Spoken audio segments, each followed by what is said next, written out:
left my boots and my faded jeans in Santa Fe, New Mexico, and swapped them for a coat and tie and someplace else to go. I had days that were laced with white lines on narrow blacktop roads, with honky tonks around each day and drunken episodes.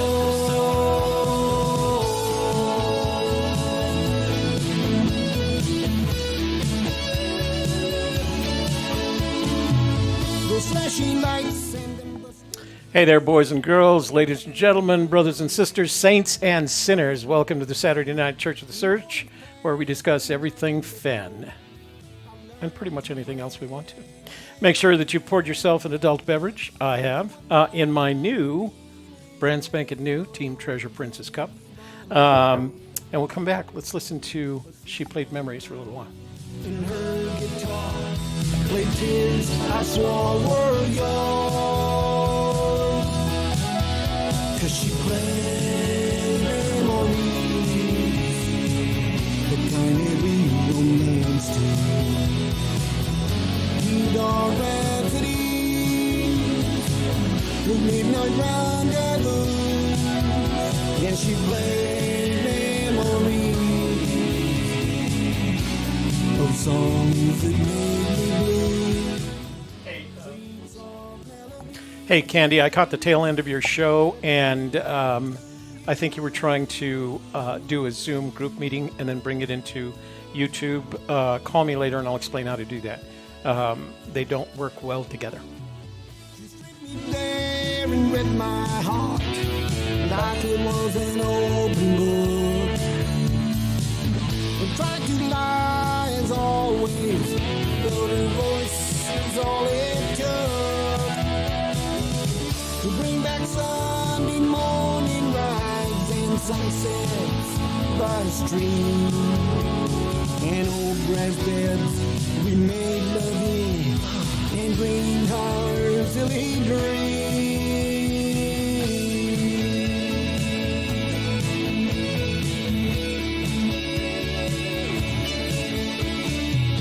I drank her words like they were wine. I don't know if that's in the cards, John Fokker. I don't know if I have the patience to relearn the guitar or the ukulele again. We'll see. I was going to do it at Fenn, but hey. The longest days and the darkest nights were. K-Pro, it's not actually a new feature. It's an old feature, but you have to pay for it. It doesn't come with a free version. That I could leave alone. Yeah, that's right. That she played memories. Yeah, and it's not a new feature. That feature has been there for a couple of years. MTP in the room. Hey, Shelly Carney, how are you doing? You like that cup? Huh? Get up, baby. Team Treasure Princess. I'm on the team. Of songs that made me live, sweet soft melodies that took me back to you.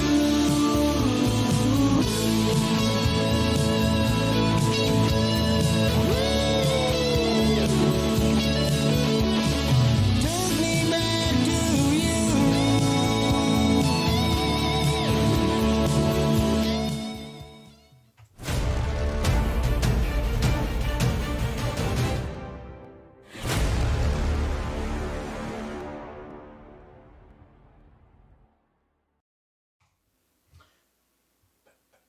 Let's take care of that housekeeping first things first. Housekeeping, you want to? Remember to like this video. YouTube likes it when you like the video. The Magical Treasure Princess, who is in the room, by the way, likes it.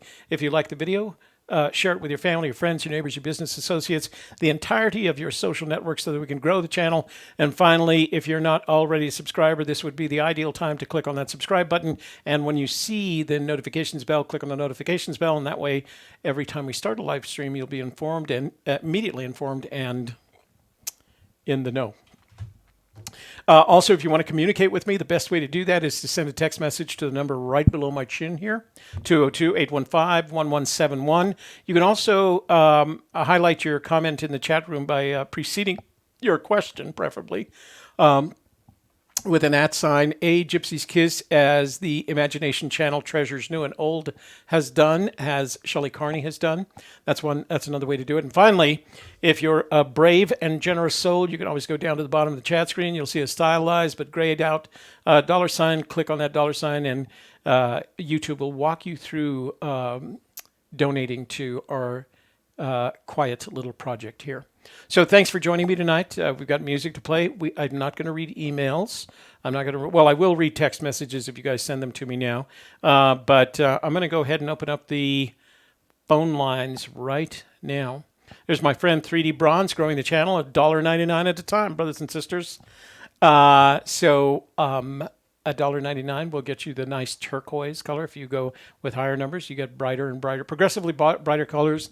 I'm going to strongly recommend that you see what it takes to get the bright red color, right? Just for the fun of it.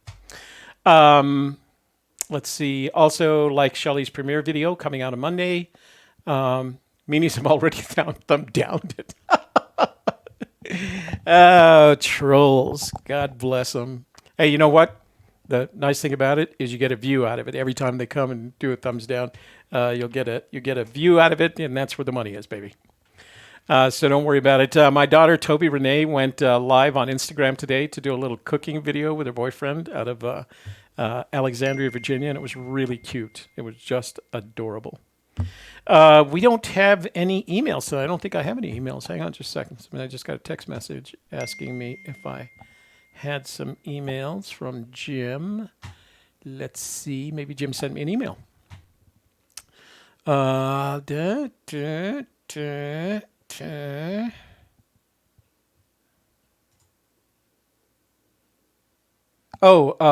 sent me the pandemic memes. That's right. I'm going to save those for Wednesday, Jim.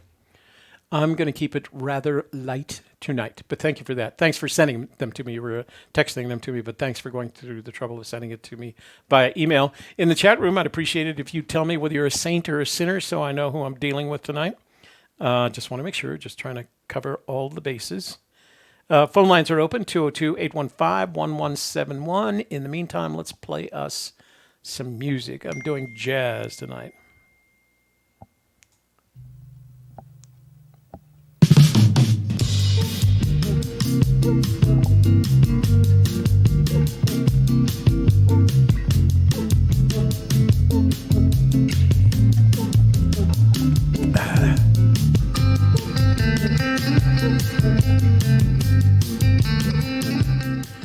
No, Lucy, it's not a new haircut. I actually went for a workout late this afternoon. Took a quick shower, so it's just that my hair is still wet. That's all it is. Got out of the shower, and came right here to visit with you all.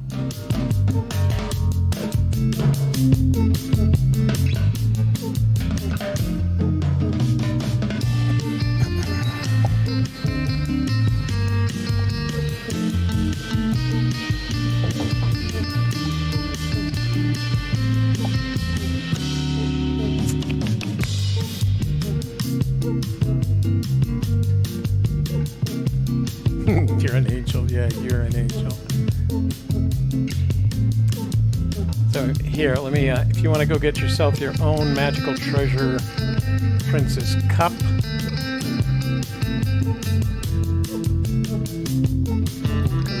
going to put the link in the chat room there.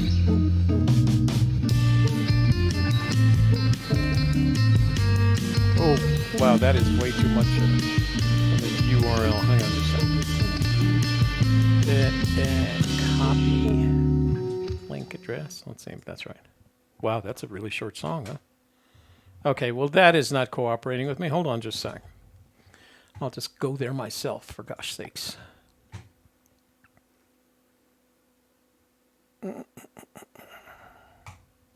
Okay.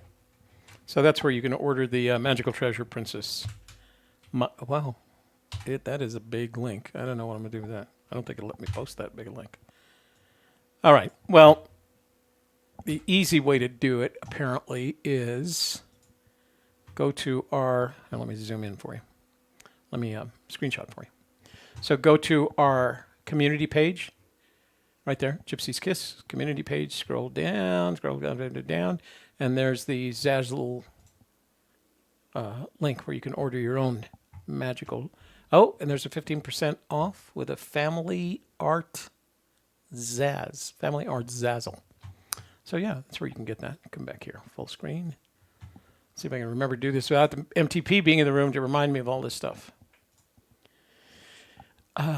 So it's kind of a short song. I need something a little bit longer. It's called Keith. Apparently it's about a guy.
Hey, John, thank you for the donation. I'm glad you received that.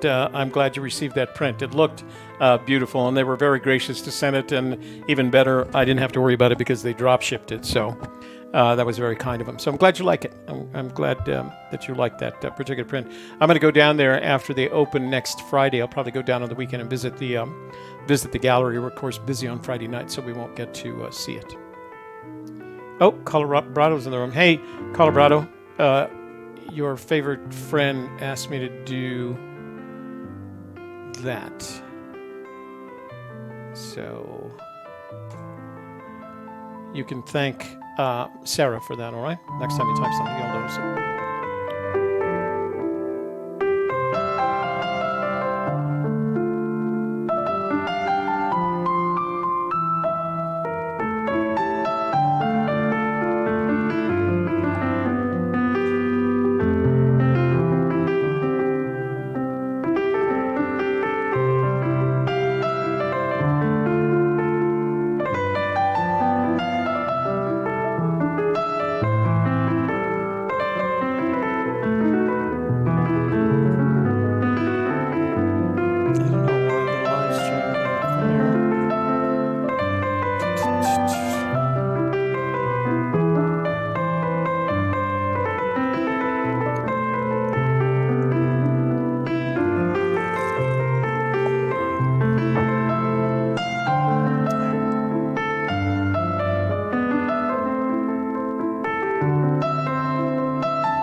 Let me see how these memes that Jim sent me are. Hang on.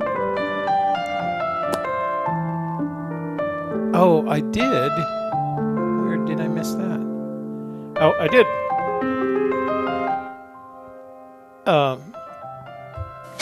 Mel Rustad, thank you very much for your super chat. I appreciate it. The Magical Treasure Princess appreciate it. By the way, Mel, we received that beautiful peridot you sent us today. It is just stunning, and I'm going to have it mounted as soon as I can get a mounting from Rio Grande, and I'll have it mounted. So perhaps within the next week or so, you'll see it. You'll see the MTP wearing that beautiful peridot. So it's just stunning. The clarity is amazing. The color is amazing. It's a little bit more green than the average peridot. But still recognizable as a peridot. It's just a beautiful stone. And thank you very much for sending that. And I hope that was your intention. If you want us to put it in the treasure chest, we can do that as well. But I got a sense that you wanted me to put it in a mounting it and give it to the MTP, which is what I'm going to do. Let me see. Didn't see anything for you, Toby. What does that mean, Sarah? I don't know what that means. You missed super chat from Mel. Okay. Don't know. Hello, fellow mods, says Colorado. All right, let me see if I can find some blues for you here. I can't tell. Let me see. So that's on the romantic side. So let's play something on the... Let me see. Jazz and blues. I don't think I have a choice between... Let's try this.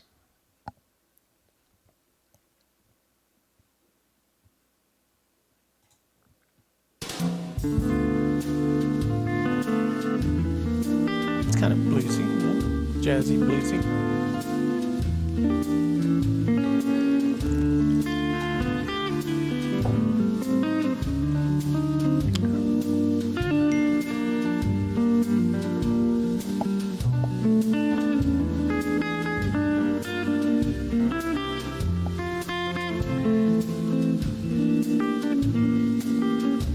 Sassy, are you in the room? Say something so I can adjust that.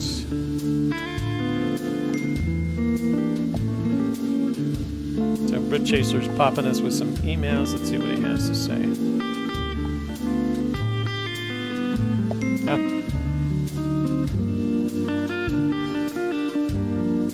Oh, let me get this fixed first. Somebody noticed that the date on our banner needs a little bit of a touch-up, so I can't tell you how often I make that mistake. Saturday scrolling text, scroll down to properties. I should share my screen with you one of these days so you guys can see. I never go far enough. Let's see if I can fix it. There we go.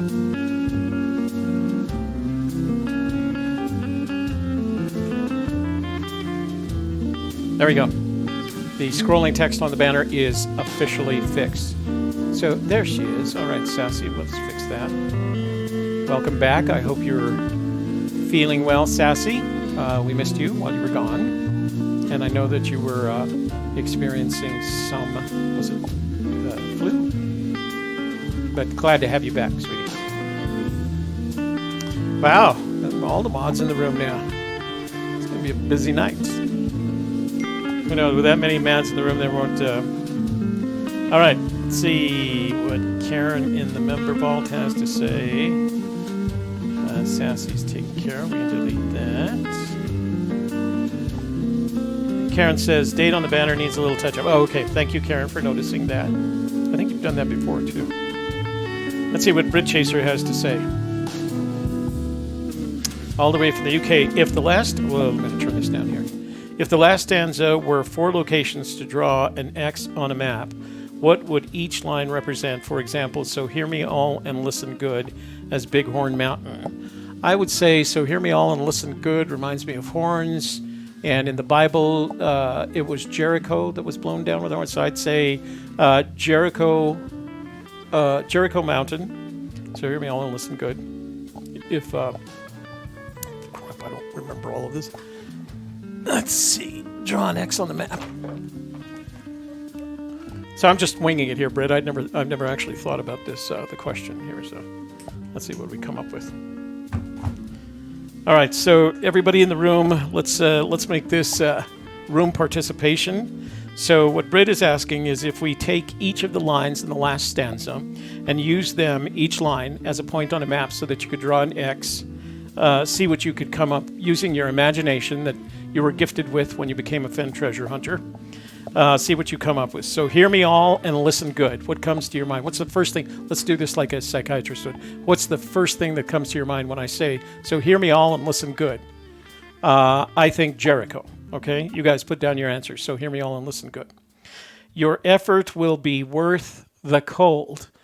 Your effort will be worth the cold. First thing that comes to mind is igloo. If you are brave and in the wood, First thing that comes to mind is one of those South American canoes that's been carved out of a tree trunk. I give you title to the gold. I think of a gold mining claim. That's because that's basically title. So go ahead. You guys put your stuff in your homework. That's good. Wondering what the chat room thinks they would be. Oh, he even follows up in the Rockies, Brit Chaser. So there, chat room. He's asking you to contribute to the solution because mine are just goofy. So I'm not that imaginative. I'm too logical to be imaginative, I guess.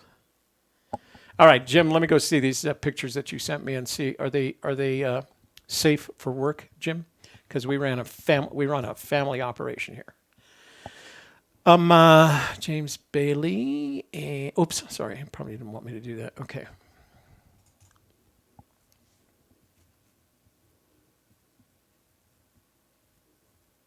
No, I can't do that. That's political. I can't do that.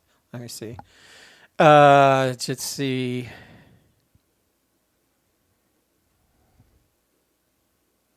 Okay, so I'm going to share some of these with you that I got from Jim. So the first one is too political, Jim. I can't do that. So let's do the screenshot. Grocery shopping has become an episode of Chopped. What can I make with a bruised apple, can of deviled ham, breadcrumbs, chicken feet, and maple syrup? That's cute. Let me see here. The devil went down to Walmart. He was looking for a roll to steal. He was in a bind, clenching his behind. He was willing to make a deal. Coronavirus support ribbon. Okay, they did make me laugh. Let's see. What are you wearing, Jake from State Farm? State Farm commercial? That's cute. What are you wearing, Jake from State Farm? Oh, that's the one we talked about the other night where strippers are taking their tips in folded toilet paper. That's cute. I don't know. I'm afraid to do this because these guys. I think we should start calling the coronavirus the virus. Oh, I can't even remember those guys' name. I just thought they were. Coronavirus came so fast, even the Astros didn't know what was coming. A little baseball joke, inside baseball joke. That's pretty cute. Good job, Jim. Those were funny. Shadowcaster says, or someone told me there was a pudding here. So where's the pudding? I need pudding. All right. Funny. You guys are funny. That's what you are. Let me see. Why are these songs so short? Okay, this one is called 1940s Slow Dance by Doug Maxwell and Media Rights Productions. Do I have attribution not required? Okay. If this is, I haven't heard this before, but I can always tell I'm going to kind of like it. I'll tell you if I like it or not.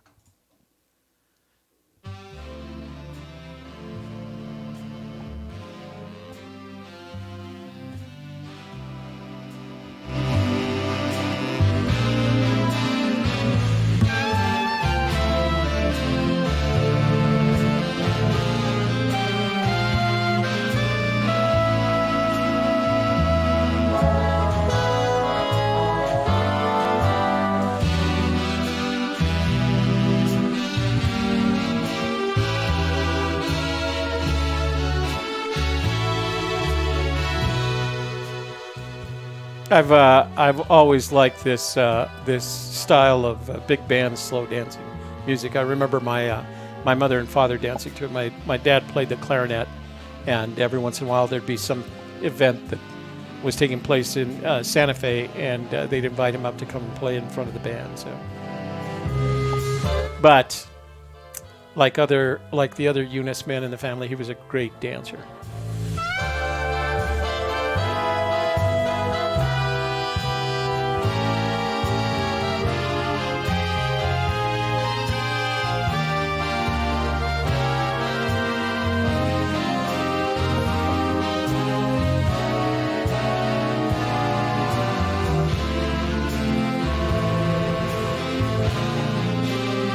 All right, so K-Pro wants something bright. Let's try this. All right. All right. Let's see if you like this. That's too short. Let's see. Let's see what we got here.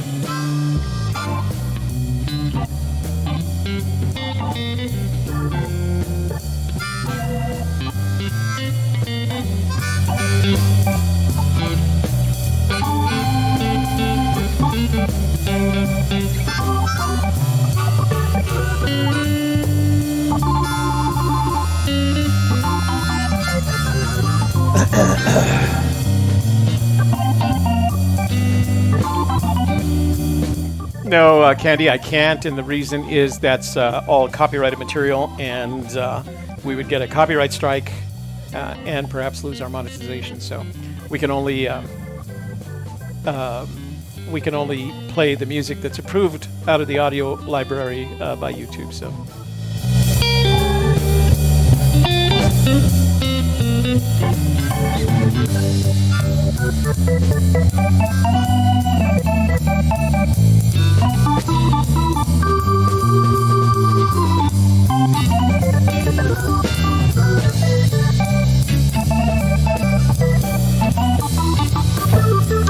So I don't think that does it. I think it's because it's on the outside of the cup over here. So.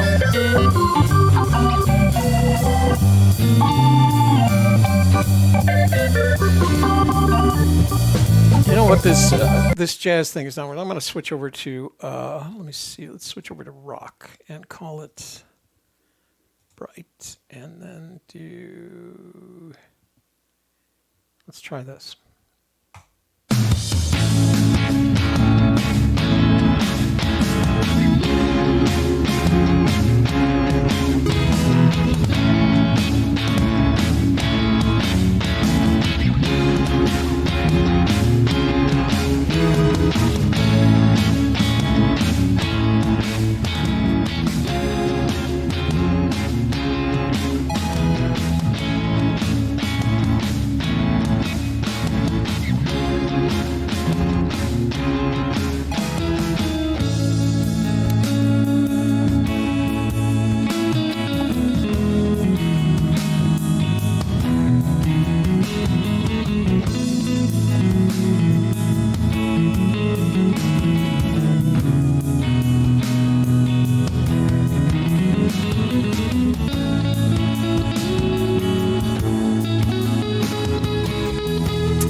Yeah, as John Calhoun mentioned, Kenny Rogers passed away today after a long and stunning career in music. We lost a great man today.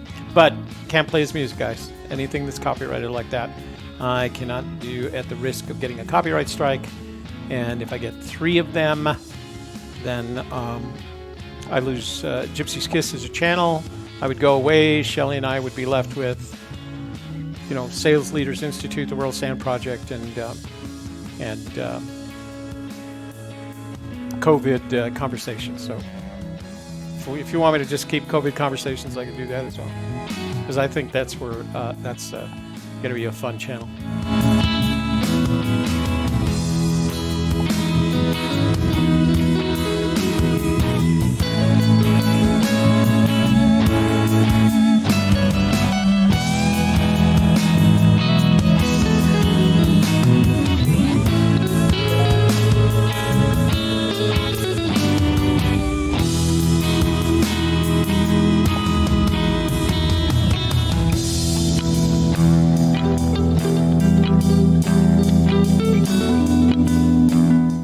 Yes, Zozo, especially if it's already on YouTube. Yeah, can't do it.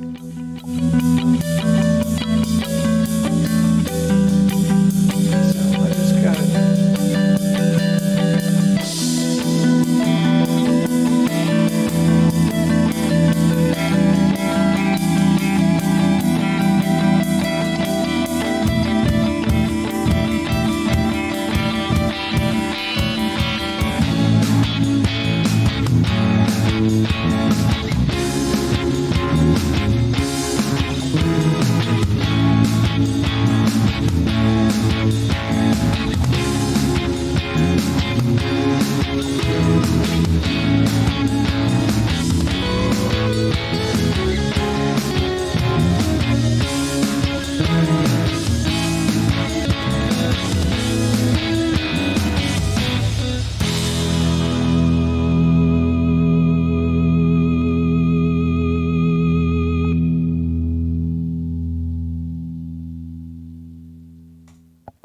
So, you know what? Let me go since it's Kenny Rogers. Let's see if we can get something peppy in the country and folk side.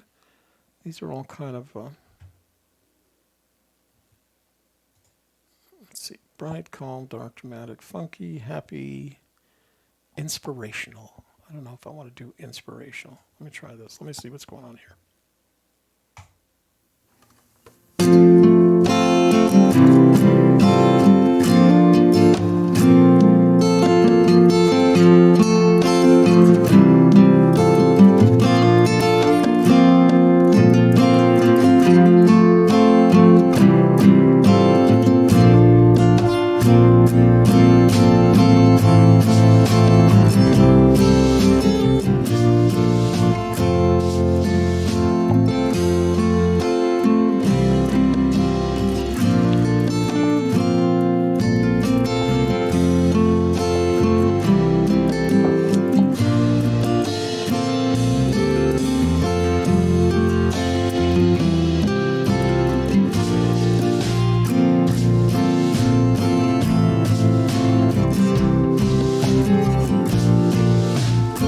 Oh, it's back to full screen. You guys are seeing all the music over here.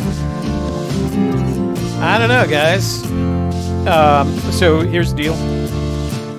Phone lines are open, 202-815-1171. I will go till 8 o'clock. And if we don't get any calls, we'll call it a Saturday night. You guys can go on to, I know there's a couple of people planning other shows, so you can go on and parking lot party on, or after party, I'm sorry, parking lot party. After party on them. Let me just see what's going on the other side of this. What's going on the other side? I don't think.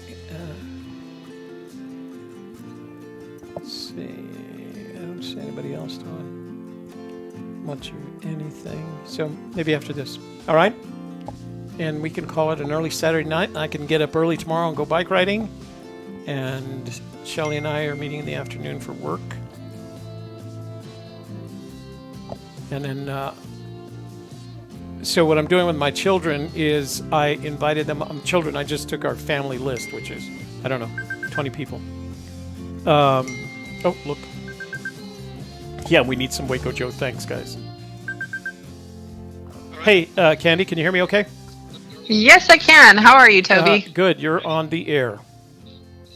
Fun stuff. So, what do we want to talk about? It's up to you. You're the caller. You pick the topic.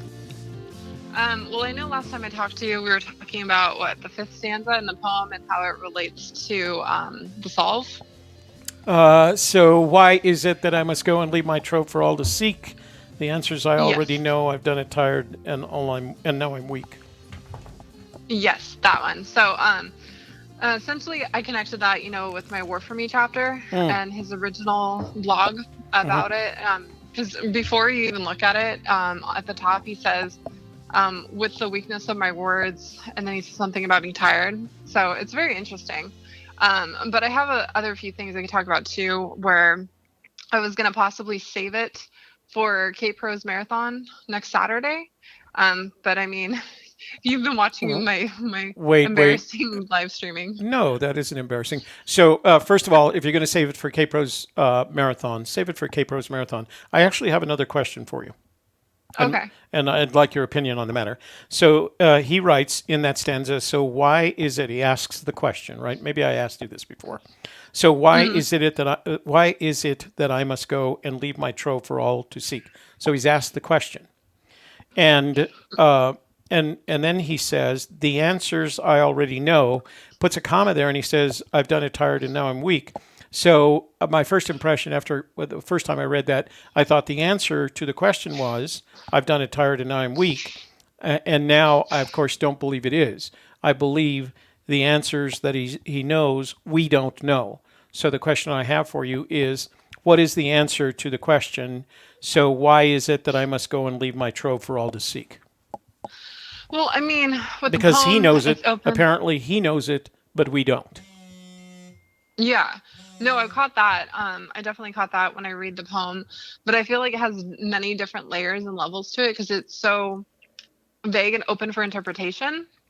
One of them is, I think he's saying the answers I already know, and he's trying to get you to find the answer. because it might have something to do with the entire big picture and why he, hit the chest in the story. Or it might be just because he mentions when he was tired going bike riding up to the Firehole River versus now he returned back there as an older man. There's just different variations you can, interpret too. But my answer with it is that it's all in regards to my work for me. He talks about how he's writing, actually, I'll just go to the little thing real fast. Is Forrest Fenn my work for me? It's at the very beginning. And it's just like an intro, and he wrote it himself. Let me see. Okay. The emotions are not so much what I'm writing, but what I am thinking, and all of it through the weakness of my words. That's what Fenn says in the very, very beginning. And he doesn't have that in the chapter, The Thrill of the Chase for My War for Me. It's only the one he posted from 2006. So I keep thinking the stuff he's taking out of the original rough draft is something that we would be able to use to understand his bigger picture and maybe possibly solve it. All right. So I understand what you've just said and what you're basing it upon, but he asks the question, why he goes through all the trouble of taking 15 years to write a poem where apparently every word has some significance. That's what he's told us, that don't ignore, especially any of the nouns, but don't mess with my poem, don't ignore the words in the poem, etc., etc. So he asks the question, so why is it that I must go and leave my trove for all to seek? So to me, there are several obvious answers. I want you to go look for it. I want you to get out in the woods with your family. I want you to get away from the little texting machine. But I feel like if you were going to go through all the trouble spending 15 years of writing this poem and placing the only question in the poem in it, right, after 15 years of study and rewrites and looking up words on Google and the dictionaries, et cetera, he comes to the conclusion that he has to ask this question. He asks the question, and he doesn't answer it. He says he knows the answers, but isn't there some point at which we have to know the answers? And if we have to know the answers, what are the answers? What is the answer to that question? If I were to ask you, so why is it that I must continue to make YouTube videos? I'm willing to bet you could come up with a reasonable answer. It may not be right? You may not know my motivation here. But if I were to say to you, why is it that I continue to make YouTube videos? What would your answer be? To inspire more people to create their own selves and experience the thrill of the chase. Right. So that's the noble objective, right? That would be the very noble reason for Toby to do that. But somebody else that knows me might say, you're just trying to make a quick buck. Or you like being in front of the camera. You like the attention, right? So there's this variety of reasons from the, pardon me? I said, I hate people who say stuff like that. It's so mean. No. It's not meant to be mean. What I'm doing is trying to make an example of the fact there are a variety of reasons from what I'll call the least noble, right? I'm a money grubbing mercenary to someplace in the middle where I like being on camera and I like spending time with Shelley Carney because she's such a pleasant person, all the way to I'm trying to motivate people into this wonderful search that Forrest Fenn gave. So there's a range of responses, and depending on what you think of me, right? Depending on what your perception is of me, you'll come to that conclusion. There are people in the chase that if you were to ask them, why is Toby doing this? They would say, because he's a money-grubbing mercenary, right? Yeah. That's their perception of me. And then other people would say, he's just that kind of guy, wants to help in any way he can. He's good at live streaming. Why not do this? Okay. So that's what I'm asking you on the range of possible answers. From the least noble, I'm an attention grubbing mercenary. And I'm talking about Forrest Fenn. And these are just examples. I don't believe this, but so if he were to say to you, he's asking you, Candy, right? He says to you, so why is it that I must go and leave my trove for all to seek, ? And you have a range of answers from the least noble, which would be you're an attention-grubbing old man, to the most noble, you want to get people out of off their couches and out into the search, to the middle ground, which is you want your name to last for a really long time. Yeah. Right. So Well, the follow-up question is, what's your answer to that question that would give us additional insight into understanding the poem? Because I don't think he would ask that question if he didn't mean to ask a question that would give us additional insight into the poem. okay. So when he says, wise of the must go and leave measure for all to seek, I think he's talking about, because I mean, when he was writing it, he found out he had cancer. He thought he was dying. So it's basically, he's telling you, why does it have to go? It's because my time's up. It's like my exit into the world. So he's trying to do something where he's going to leave a mark behind, where people are going to remember him and not forget him because of the good deeds he does. And by helping someone understand the poem and find a treasure, someone who is probably having financial problems, something like that, they get to go out there, find it, change their life. He did exactly what he wanted to do. I think that's what he's trying to say. Okay, so I have I'm going to question that logic. The first is, he said it took him 15 years to write the poem after he got sick. So he was still writing that poem in 2003, 15 years after he got sick. And he answers a question, I've done it tired and now I'm weak. But I don't believe that he's answering his own question.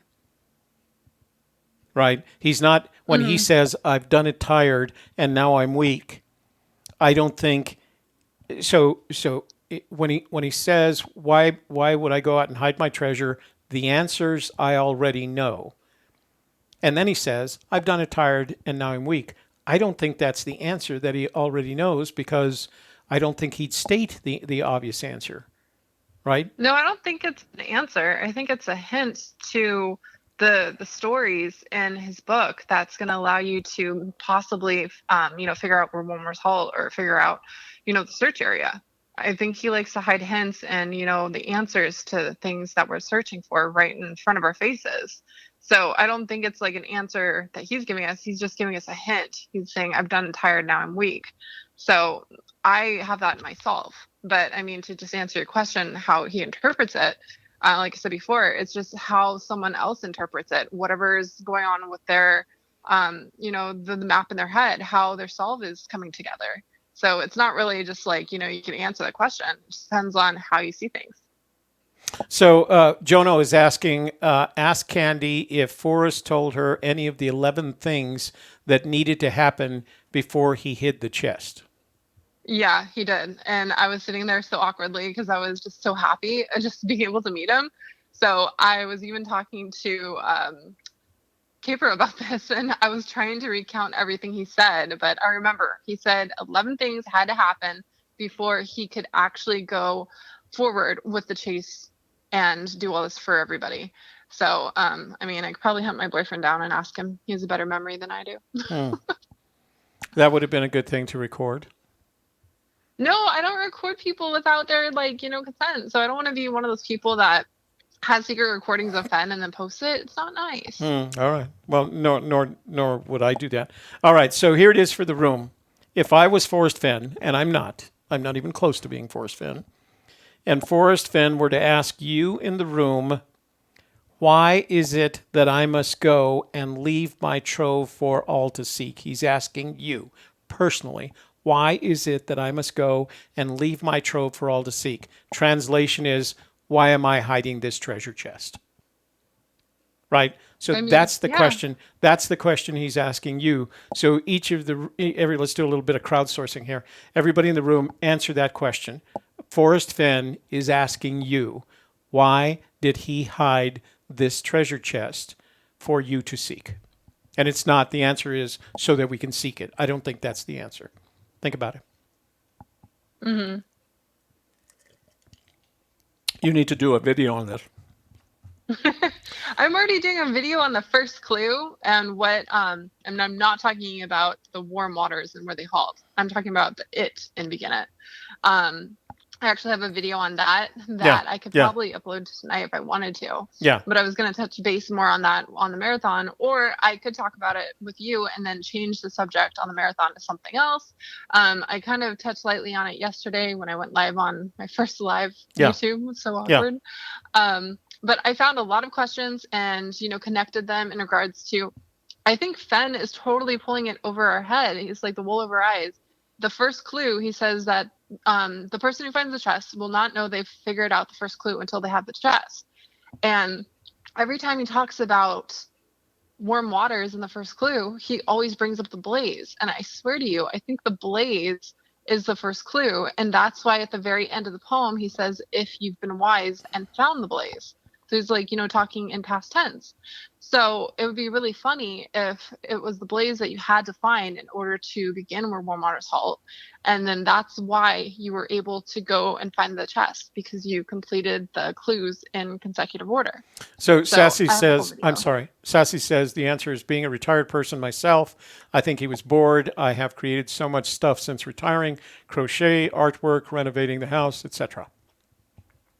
So you think he was bored? No, I mean, he told us the answer of why he did it in My War for Me, when he was talking about being remembered. Because but that's his answer. He says he knows that. The answers I already know. He knows the answers, right? Yeah. He admits to, I know why I did it. He's asking you, why did I do it? Well, and it can't be his answer, right? I think that what my interpretation of that is, he's asking us to answer that question on our own behalf to provide additional insight into the treasure poem. What? I mean, if the answer was easy, right? If he says, why did I do this? And we can find the answer in the book, then why write the question? If it's that obvious, if the answer to the question is that obvious, you can find it in the book, then why write the question? The question is very Socratic in its nature. As a matter of fact, I don't know if you've studied journalism, but in journalism, they tell you that if you're interviewing someone, you use the what, why, where, when, how, and who. And they suggest that you're very, very cautious with the word why when you ask a question, because the implication of the word why is that you know something, you know the answer to the question, right?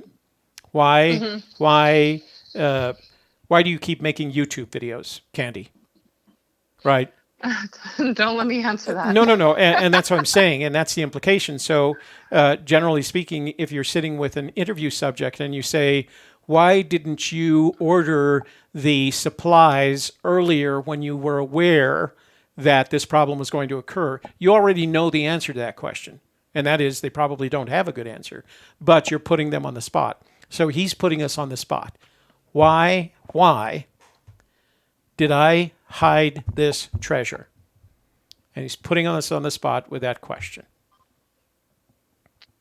Well, again, I think it's just open to interpretation and how we want to answer it. And my point exactly. That's the point that I'm making. The point is, it's up to your interpretation, and whatever answer you come up with, I'm going to suggest, should influence your understanding of the poem. Because I don't think the answer he wants is for us to recite back his answer. So if he says, why did I hide this treasure? And you say to him, well, because you wanted to get us off our butts and out into the forest, right? In a little texting machine. That's his answer. What he wants to know is your answer. I'm going to keep my answer. You got a couple 100 people in the room that want to know your answer. Because they think you're smart enough to give the answer. But I mean, you guys, I already give you my solve. What more do you want from me? You can ask me another question. All right. So when are you putting out your next video? I mean, I've got 2 already almost finished. Basically, what I do is I do my research, then I write down promptly, like almost like a layout script, different topics and subjects I want to go over, and then I'll do voiceover. And then once I'm complete with voiceover, I'll add in, different pictures and slides, and then I'll upload it. So right now I have everything except for the last bit. I just have to add pictures, and then I can upload it. So I've got 2 videos, one in regards to advice from Force Fenn and how to find the first clue. And then the second one is the Maverick FF. So, the Maverick Force Fenn, talking about the 7 ages of man. So, I mean, if you guys want me to put that later tonight, I could upload it for you guys. No, you're better off putting them, if you're going to do that kind of video, if you're going to do a video upload, do it in the middle of the day. Don't do it at night. Oh. Just few reviews. Okay. See, I'm not much of a rookie. I don't know. Okay. So here, I'm going to give you some YouTube dad advice. Okay. So way back when, you'll have to go look. There's a video on my channel called Control the Trolls. You should go watch that. If you're serious about maintaining a YouTube channel, go watch that video. And then that's the first piece of advice. Just take advantage of YouTube provides you all the tools necessary to protect your YouTube channel is your property. Right? It's their platform, but it's your property, and you can do whatever you want to protect it, and it has nothing to do with freedom of the speech, freedom of speech. So watch that video, and then one last piece of advice: never ever play down. Don't engage with the trolls. Yeah, I learned that the hard way yesterday. So. Yeah. Don't engage. They're always going to be out there. They have their own things. You're never going to bring them over from the dark side or whatever it is that you expect. Don't play down, ever. Okay. All right? Just hit and block. Yeah, no. Just you do that, and it's just a matter of self-protection. And once you do that consistently, it all goes away. Here's the simple statistical fact. 10% of the world is going to hate you the first time they see your video, within a minute of seeing your video. 10% is going to love you. By the end of the video, another 10% is going to hate you, and another 10% is going to love you. That's 40% that are making decisions about your videos based on pure emotion, raw emotion. 60% in the middle, they'll remain completely neutral and listen to what you have to say. And if they disagree with you, they'll do it in a reasonable way. And suggest it. The 20% that are going to hate you are just going to hate you, and they're going to want their attention. And if you feed them, you're just feeding them, right? You're giving them more reason to stick around. Don't. Yeah, that's very true. I've already blocked I kid you not, 100 people so far. So yeah, I get it. Yeah. So just do it. Protect yourself. And if YouTube didn't want you to protect yourself, they wouldn't give you these tools to do that.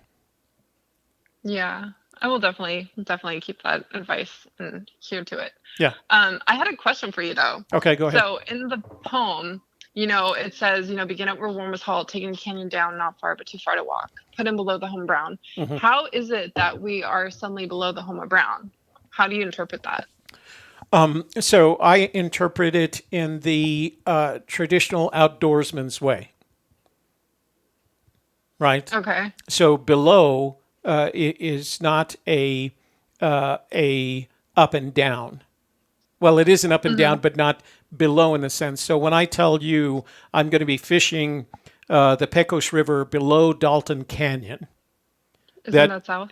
Right. No, that's what I mean. It's not south. It's simply below an area that you've identified. So below is to a fisherman, when somebody says below or above, they're referring to downstream or upstream. So when I tell a fisherman, I'll meet you below Dalton Canyon, that means I'm going to be downstream of Dalton Canyon. If I tell you I'm going to be fishing above Dalton Canyon, that means I'm going to be fishing above Dalton Canyon. I'm sorry, above. I'll be fishing upstream from Dalton Canyon. So that's how a fisherman refers to above and below. That's how they use above and below. That's a cool one. I never heard that interpretation. Yeah, if I were fishing someplace and I'd say to you, I want you to meet me below the Taos Junction Bridge, the parking lot below the Taos Junction Bridge. I mean the parking lot downriver from the Taos Junction Bridge. Okay. And So do you think? Go ahead. Oh, and say since you're saying that put in below is talking about fishing downriver. Yeah. Then do you think that we're following a river? I would have to assume that since you're in a canyon, and since most canyons in the Rocky Mountains will collect water, sometimes permanent, the Pecos, the Rio Grande, the Arkansas, those are all rivers that flow through the Rocky Mountains, right? And there's the Madison, et cetera, et cetera.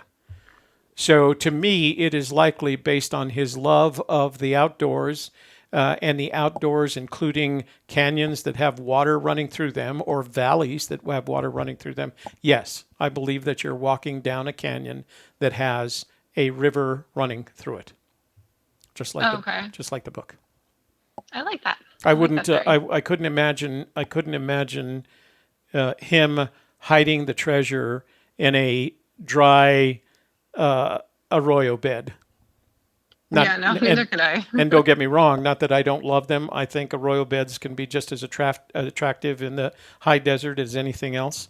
But I've always seen, as a fisherman, one of the reasons a fisherman or woman goes fishing is their relationship with the water. Because it's not just the fishing, it's the water. It's being in the water. It's being part of the water. It's being there on a late autumn afternoon, and the sun is setting, and the smell changes, and the temperature changes as soon as the sun goes behind one of the hills, and the whole there's a link between you and the water that you're standing in, whether or not you're catching fish. Okay. No, I really like that. I didn't know anything about, put in and below, meaning that. So yeah, you know me, I already have a fish and solve. Well, the other thing too is in sailing, and I'm an old sailor, not a Navy sailor, but a what do they call it? Sportsman sailor. Put in is when you're out on the water and you decide to come in for the night, and it could be a marina, it could be a mooring, it could be an anchorage, but you put in. I've never seen anything that would indicate that he's an experienced sailor. So when he says put in, I have to imagine that it's in the context of fishing rather than in the context of sailing.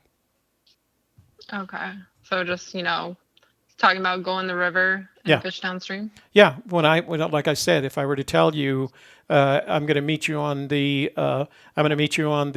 Rio Grande. And if you need to find me, there's a parking lot. Put in the parking lot below the Taos Junction Bridge. Okay. Yeah, because I always read it as, how will we get below it to begin with? Yeah. Because I didn't know the fishing terms. Yeah. So I always assumed that we begin our journey at the home of Brown because that's where the warm waters halt. And once you go down the canyon, you're already geographically below where the home of Brown is. Yeah, I think. And I'll use my Rio de los Pinos example. If your warm waters was the train station at Osher, in order to get down the river, you would have to go down the canyon. You would drive down the canyon to the river. Okay. Yeah. Because you can't walk down that. Well, you could, but it would take you forever. That's why. And I'm just saying, if your instructions are, it's not far, but it's too far to walk, you would start at Osher. You drive down the canyon, and your put in would be at the just below. There's a beautiful fishing spot right there, and it's where brown fish would congregate. Now, I'm not suggesting that's my solution or should be anybody else's. I just use it by way of example. Oh, hey, I think Kaper wants to call in because she's like, Toby's giving Candy more than 10 minutes. Oh, okay. All right. Well, it's Saturday night, so I usually on Saturday nights I give people as much time as they need. Except for Rio Grande Joe, who's always limited to 10 minutes. I don't know who that is. Oh, he'll call in one of these nights. You'll see. All right. Well, I know Kaper wants to call in, so thank you so much, Toby. You're awesome. It's great advice, and please help me when you can with Zoom so I could try and start this great chat thing up too. Yeah, I agree. And if you've already gotten the Pro, you can live stream to YouTube using the Pro without going through OBS. Yeah, that's what I already did. I had it yesterday, but I did something where now when I try and do it, because I'm not that tech challenged, so I know Yeah. certain things. Yeah. But when I try and do it now, it says connection timed out, and it's not my internet connection. It's not the firewall. Me and Kaypro were on the phone before we jumped on your show, and we tried everything. It's not working. I just want to throw my computer out the window. Is there sometimes? So I know with the free version, you're limited to 45 minutes a chat, whatever they want to call it. Yeah. But I think once you buy the pro version, there are no time limits. So no, I have the pro. I'm the one that did the best one you could do, and you could bring on 100 people. Yeah. It has. So if you don't mind me asking, who provides your internet service? I do not know that answer. Oh, well, you might check with them and see if they have any limitations on upload and download. Well, I'm going to try and see if it's the firewall, because I know Kaypro said there's a possibility the firewall is not letting the Zoom connect through. But I did it last night. I was live on Zoom or on YouTube Live via Zoom, and then I just refreshed it to do something, and now it's just not letting me. Oh, so I'll just let Kaypro call in, and then after your show, I'll hopefully you could help me. Yeah. So you'd have to have a pretty stringent firewall for it to be the firewall's fault. Okay. I feel like it's Fort Knox, so maybe that is the issue. Yeah. All right. Well, try it again and see if you can get any feedback on exactly what's happening. Maybe I can help. Okay. Thanks so much, Toby. My pleasure. You have a good evening. You too. Bye-bye. Bye. Let me see. Somebody sent me a request for Waco Joe. I can't show that. Cannon, Oklahoma. I see your point with 15 years. Why wouldn't you change the end of the poem since your death was not as certain before the treasure was found? And he did change the end of the poem. If you remember his comment at Moby Dickens, he said that his first version of the poem when he was dying was just take the chest and leave my bones. So he did change the poem after he got well. Cannon, Oklahoma, regarding how the treasure may be hidden, was reading about B.I.B. Forrest laid a sandstone slab flat over his burial spot. Yeah, but I think the problem with that strategy, I can't disagree with that. I don't particularly believe that that to me wouldn't be hidden. That would be sepulchered, as he's described it before, where a stone is rolled over the cave. I just the amount of I can't disagree with you. I won't do that. Let's see. Yeah, speed test or Google speed test would do it. If you Shadowcaster says, if you read the chapter Important Literature in The Thrill of the Chase from the perspective of 79-year-old Holden Caulfield instead of Forrest, how does that change the message that's being delivered? I don't know the answer to that question, Shadow. I haven't. Hey, look! Speak of the devil, and he appears. Hey, is this Candy? No, it's Joe. Okay, well, you get 10 minutes. She gets as much as she wants. I heard you. My ears were ringing. Yeah. So you heard me talking about you in the background? Oh, yeah. Yeah. All right. Give me something good. I need something really good here. Okay. And you know what? I'm going to start with this. I'm going to ask you, everybody that calls tonight, I'm going to challenge you with the same question. So here we are, stanza 5 in the poem. That's what I was going to talk about. Now, you and I do not believe that the clues are. We believe that the clues are begin at where warm waters halt and end at look quickly down your quest to cease. Can we agree on that? That's right. Right. Because okay. when you get to the 5, you already got the treasure in your hands. Exactly. So he asks the question, the only question in the poem. He says, "So why is it that I must go and leave my trove for all to seek?" Then he says, "I already know the answer." And you know what? I'm gonna paraphrase this in an other than poetic device, right? So he says, "Why did I leave my treasure for you to find?" I already know. Wait, let me finish. So I'm going to just paraphrase the entire stanza. Oh, okay. Why did I leave the treasure for you to find? The answer, I already know the answer. I'm tired and I'm weak. But that's not the answer to the question. So why is it that I must go and leave my trove for all to seek? What's the answer to that question that doesn't belong to, and that was what I was talking to Candy about. So right. if the answer to that question is his, then I don't count it. I need your answer to that question. Okay. Hit it. You ready? Yeah. Okay. The reason he says that is confirmation for the lawyers at the end, so it can become your treasure. And there won't be no hassle at the end of it. Because you already got the treasure, right? So answer me this question. Answer this question for me. That's better English. Answer this question for me.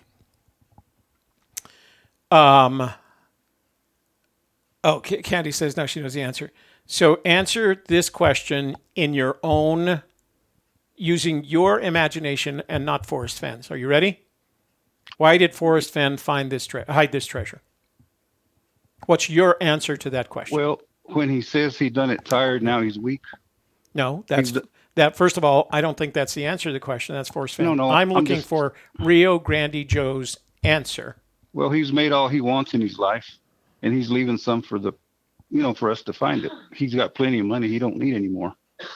So that's why he's saying that. So clear it up. He hid the treasure because he's rich.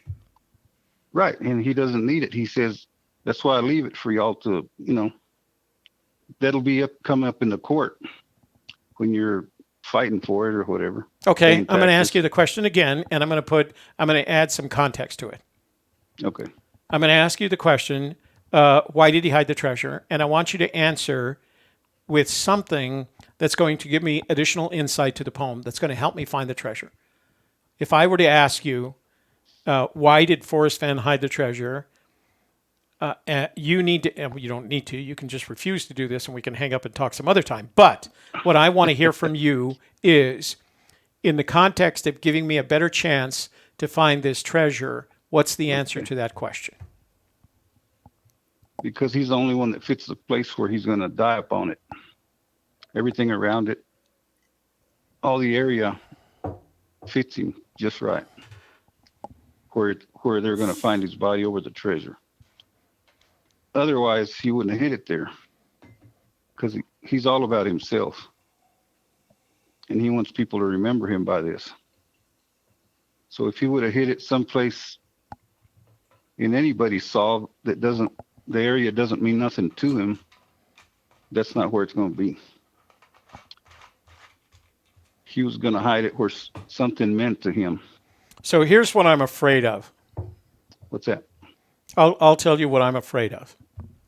That question, why is it that I must go and leave my trove for all to seek? Mm-hmm. That the only person that's going to be able to answer that question is the person who finds the treasure, and they're not going to be able to answer the question until after they find the treasure. Because then the legalities of it will come in. Well, even if you didn't do the legalities are predictable, right? What's going to happen legally is predictable. That's not some great insight that you're going to discover once you open up that treasure and look at it, right? That's the last part of the stanzas. Once you get to there, you got the treasure. You don't need that. I don't know. I need to know the answer to that question. That's the last part. You have to start it where warm waters halt. And she was talking about the Homer Brown. Well, the question you have to ask about it is how big is this Homer Brown? Not where it is. Because you got to put in below the Homer Brown. No, I'm not going to let you change the topic. I want to go back to this question. I'm not going to let you get away without a reasonable answer that's going to satisfy me, because this is my show. No. I want some imagination. So you've indicated to me in the past that you have a reasonable amount of imagination. Yeah. Right? Now I'm going to temper that with, you've said things in the past that that make me also think that you're a little bit nuts. So it's kind of 50-50 right now. Okay. Okay? So I think you have a credible amount of imagination. Otherwise, I wouldn't ask you this question.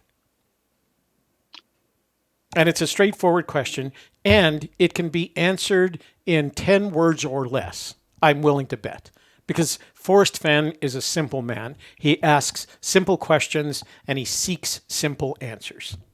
Right. But he wants your answer. If I were to ask the question, why did he hide this treasure? And I think to myself, and I've done this, and I think to myself, well, he wanted to make sure that his name lived a long time. That's right. Right? And that's right, but that's his answer to the question. That's his answer. Right, that's not mine. No. So what's your answer to that question? Why did Forrest Fenn hide this treasure? Oh, Your so he answer. could be remembered. Well, that's his answer. See? I want you to be creative. I want you to come up with an answer that's not his. That's the easy, non-creative, because that's the answer I have. Right? I'm not a creative guy. You're the creative guy on this conversation. Yeah, and all the hints in there's, you have to have imagination to find them all on a map. Here's what I'm going to predict for you tonight. What's that? I'm going to predict that the person that can correctly answer that question prior to finding the treasure is the person that's going to find the treasure.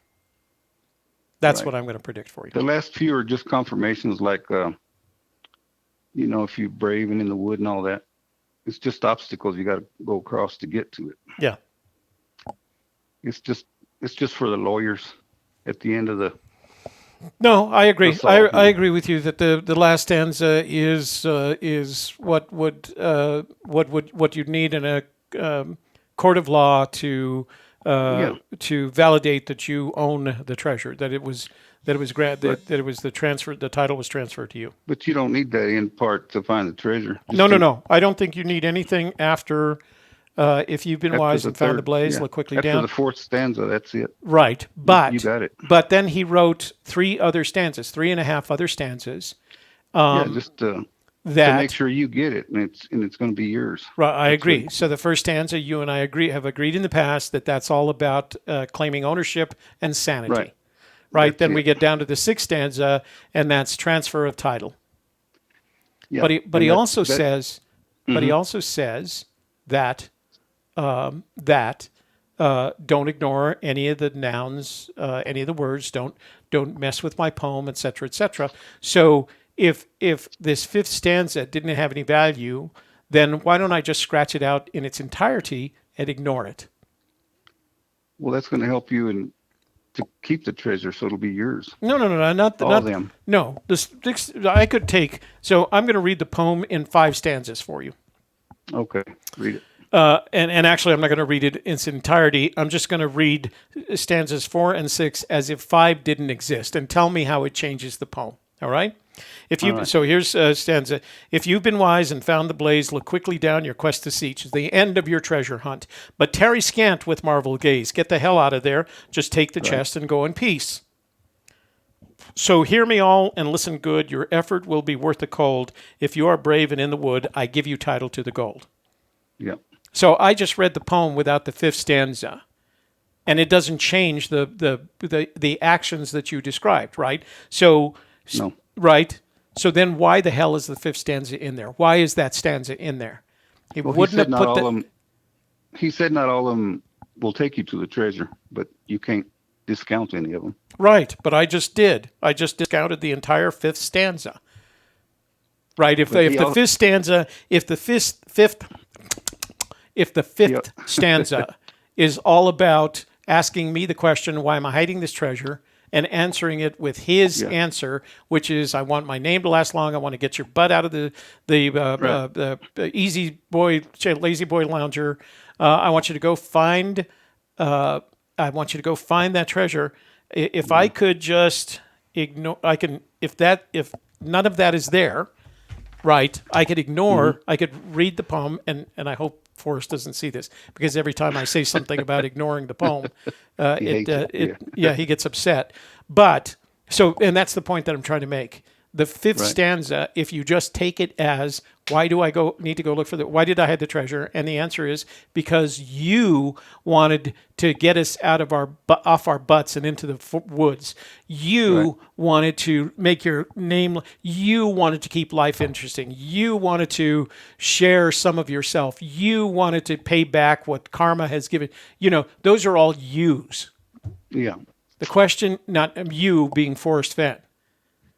The question I have for you, Rio Grande, is what's the answer you have for that question? So why is it my go and leave my trove for all to seek? My answer to that question is so that I can find your treasure and leave a legacy to my children. Yeah, something like that. Right? So I have a legacy to leave for my children. The most noble of those answers is who he wanted. And now that's not my answer. My answer is so I can drive it to Sotheby's and monetize it, liquidate it as quickly as possible. Right? So that's my answer to the question. That's over here on that scale of mercenary to noble.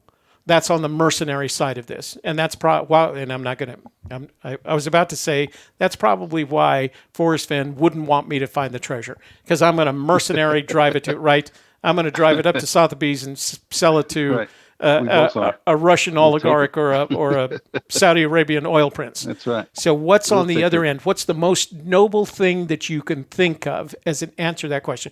Why did Forrest Fenn hide the treasure? What does he want from you? Well, when he says, hear me on, listen good, he's talking about anybody that finds it, not just one single person. Agreed. It's whoever finds it. Right, whoever finds it. He doesn't have control over that, right? It's up to the finder. He says he doesn't have control over it. It's not going to make him happy if Toby finds it because, boom, Sotheby's, here we come, right? But maybe Rio Grande Joe. Here. So what I want everybody to do in the room is, in the comments line, I want you to tell me, Forrest asked you, what are you going to do with my treasure?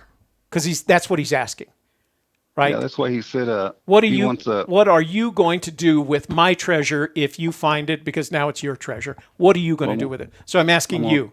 I'm going to take it and turn it into cash. Yeah, so you're over with me on the mercenary side, okay? Yeah. Yeah. I don't want to keep it and look at it. I want to use it. Right. Before I happen to go 6 foot under. And I don't care if you're over with me on the mercenary side. You're going to monetize and liquidate as quickly as possible.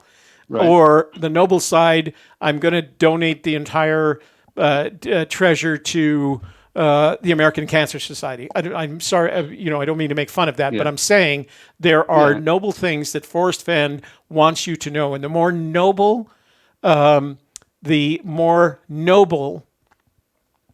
objective you have for finding this treasure, I'm going to conclude, and I'm going to say it tonight. The more noble your objective for this treasure is, the more likely it is you're going to find it. I don't know why, but I think that's true. John Miller. Right. You know what? I'm going to take that $3.99 and I'm going to buy a small cup of Starbucks tomorrow because that's what $3.99 will get me, John. Thank you for that. Coffee for the mercenaries. Coffee for the mercenaries. Vive la France, vive la guerre, vive la gente. No, it's cadre mercenaire. It used to be the saying of the Los mercenarios. It used to be the foreign legions. Vive la France, vive la guerre, vive la mort legionnaire, something like that. It's been a long time. So you ready to go sell this thing, are you? I didn't say sell. I am not using the word sell. So Sassafras says, let me see if we got some other answers in here. Let's see, stanza 204. Where he says, the criminal says he's going to keep it. You're worth, when he says it'll be worth the cold, that's just telling you exactly where it's at if you can figure out the cold. Well, yeah, it's just another confirmation. But we're way down in the poem there. Right? I want to figure out until I get this fifth stanza figured out. Gadel Khan's going to give it away. 500 pieces says. Let me see. I can read all that stuff. Captain Marl says I'm going to put it in my bed and take it camping. Ooh, that's kinky. Yeah. Well, if you spend $30 million like the guy that hit it, well, you would probably keep it and look at it. 500 pieces says he's going to give the frog to, he's going to sell the frog to K-Pro. Sarah says whatever Brad wants to do with it. I want to trade him that bracelet for his belt buckle. So you're going to have to, you better find it soon, right? Because he's going to pass away one of these days, and you're not going to have that option. And it's not in a national park. I already told y'all. Yeah. Lorraine says it will go in a museum for all to see. GoPro, let's see. Jen Smith, KPro email. You don't have to monetize it too quickly. Let's see. Britt says my email just blew up. I don't know what that's about. What did you? So what happened? What happened, some of them KPro? don't wanna Something sell on. Yeah, something on the other side. Let me see. Well, that's why everybody's looking for it, is to get a little more comfortable in life. 3D bronze. 3D bronze just added another $2 so I could make it a what do they call it at Starbucks? A venti. I can buy a venti at Starbucks now. A venti caramel macchiato. That's about $7. So I can shoot my blood sugars right through the roof. All right. Yeah. More energy. James Bailey says, "Shite, I'm keeping it," as the Irish would say. Let's see how much I get for it. So yeah, I mean, so the question is. And almost all your clues are metaphors. Are you agreeing with me finally? Almost all of them, except No. for the canyon I down. don't think you have that option. I think Okay, they're either metaphors or There's not. 90% of them, so they're all metaphors. Okay. Yeah, the canyon is not what you're thinking about a canyon. It's something different.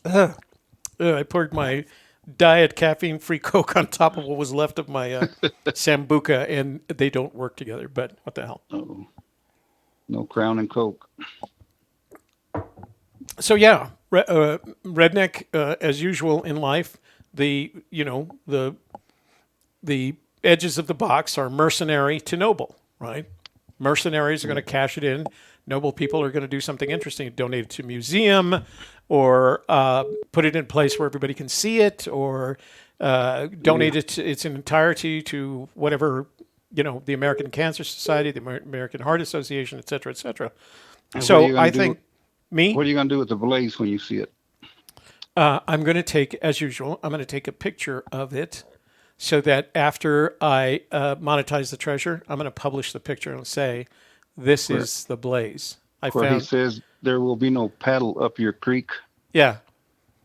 That's going to be your blaze down the creek. Yeah. Okay. Now we're just getting into opinion. I'm going to debate you. And I let you go to 18 minutes. So your time is up. Okay. And good deal. And you know what? You didn't answer my question, so I'm going to keep every time you call. I'm going to ask you that same question. Well, he's got plenty of cash. He's leaving it for us to find. That's why he's tired, and he's done it tired. He's done made all he wants in his life. Yeah. And he's tired. Yeah. So he's leaving us a little scrap to hold on to. Yeah. He's just being a nice man. So do you think... Something to remember him by, So do you think... Fontana, I'm going to have to call you back because we're on the phone. So do you think, in your opinion, do you think Fenn would care if Toby Younis found the treasure? He probably doesn't want you to find it, but if we find it, we'll get it. If our solve fits it, that's why I told you we need more solvers, not more lead searchers. Because if you go out there and walk around the whole world, you can't find it if you don't know where it's at. So if you figure it out sitting down like he wrote it behind a desk, you can go right to it. All right, big guy. All righty. Take care of yourself. You too. Be healthy.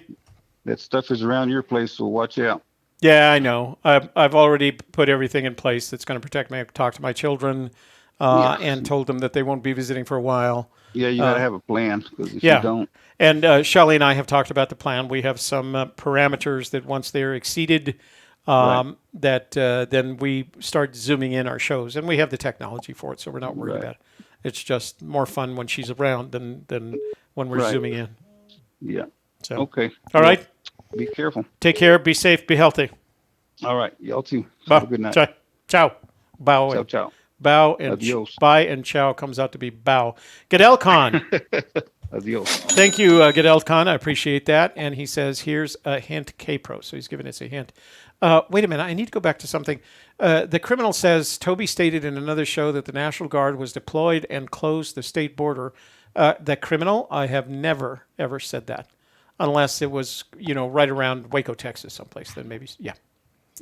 All right, Rio Grande. Talk to you later. All right. Bye. Talk to you later. Y'all have. Bye-bye.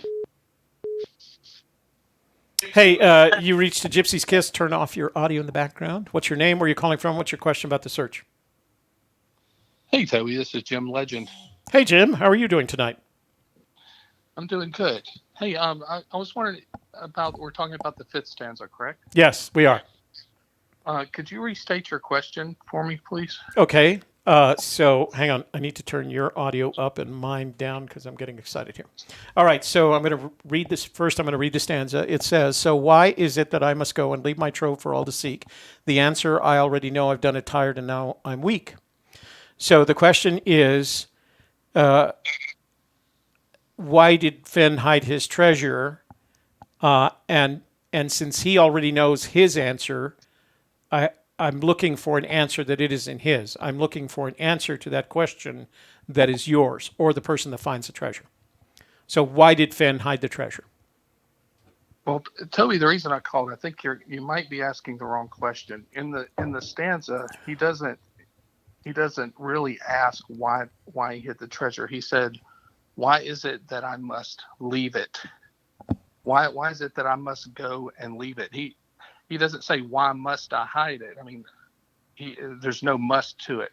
So why is it that I must go and leave my trove for all to seek? I don't know how else you can interpret that. Go ahead.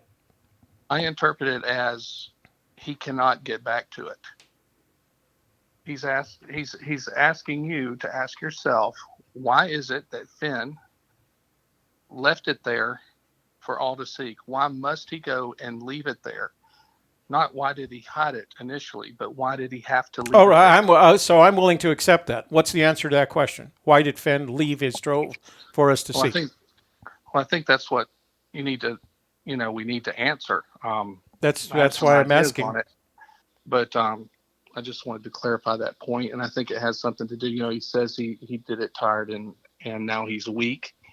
So you could say, well, maybe he's just older now and he can't get back to it. But I think there may be something key there, and it's not it's not really why did he hide the treasure, but why is it that he had to leave it for us to seek? Okay, I'm willing to accept the literal translation of those two lines. So why is it that I must go and leave my trove for all to seek? He knows the answer to that question. He says in the next line, what I'm looking for is your answer to that question. Why did Fenn leave his trove for us to seek? I think he tells it, but it's it's a clever thing. It's a super secret squirrel. I'm not willing to divulge it quite yet. Okay, all right. Well, I think that answer to the question is going to open up the understanding of the poem. That's my opinion on the matter. So, I completely agree. And so until I hear the answer to that question, I'm going to assume that this poem has not been solved. I agree. All right. All right, Thanks, sir. Toby. My pleasure. Thanks for calling in. Right. Bye. Yeah, so what I want to point out is, although I've paraphrased it any way you look at it, whether you paraphrase it like I did, why did I leave my treasure? Or if you read it in the way that he's written it, so why is it that I must go and leave my trove for all to seek? ? He's asking you a question. What's the answer to that question? Regardless of how you interpret it. It's a pretty straightforward question either way. Because I think there's a... let's see. Candy responds, so why is it that I must go? The answer will only be revealed to the finder. You know what? In my opinion, it will be the finder because the answer will have been revealed to them before they find it. I think the person that can answer that question will find the treasure. Rio Grande. Jim gives Rio Grande a cheer. Yes, Rio Grande Joe. Yeah. I thought we kept him on track today for a while. Let me see. Let's see. Ken in Oklahoma says, Ken, if Candy would be willing to share 25 gold coins from the treasure, I believe I have some pretty solid Yellowstone clues. I don't know. Is she looking in Yellowstone? If the chest of treasure and a trove of treasure is different, perhaps the finder gets title to more. The treasure chest contains the answer. The finder will have to access the trove once they find it, etc., etc. Yeah, I'm okay with that if that's what you want to believe, but I think that making it more complex is not going to be a solution to this problem. I think if you can answer that question, you will find the treasure. Let me see. We got some recents. We got a couple of voicemails. Ooh, voicemails. These are always fun to play because I haven't heard them, so I'm not sure exactly. Hey, this is Barry Martin. I was just going to comment on what you was talking about. Okay. Well, we'll call you Barry Martin. He's always got interesting to say. Well, it should be even more interesting because isn't he the gentleman that claims that the treasure's already been found? Here's Fontana. Hi, this is Marilyn from California. I think I can give you the answer to that stanza. Why is it that I must go? The answer to that, I believe, is it's the letter I, because your main word gives you the clues is it, and you have to understand that to find it. And Rio really just very close. Anyway, my goal is to find the cure for cancer. That's all I have to say. Thank you. Bye. Well, we're going to call and ask you to explain that because you were calling earlier.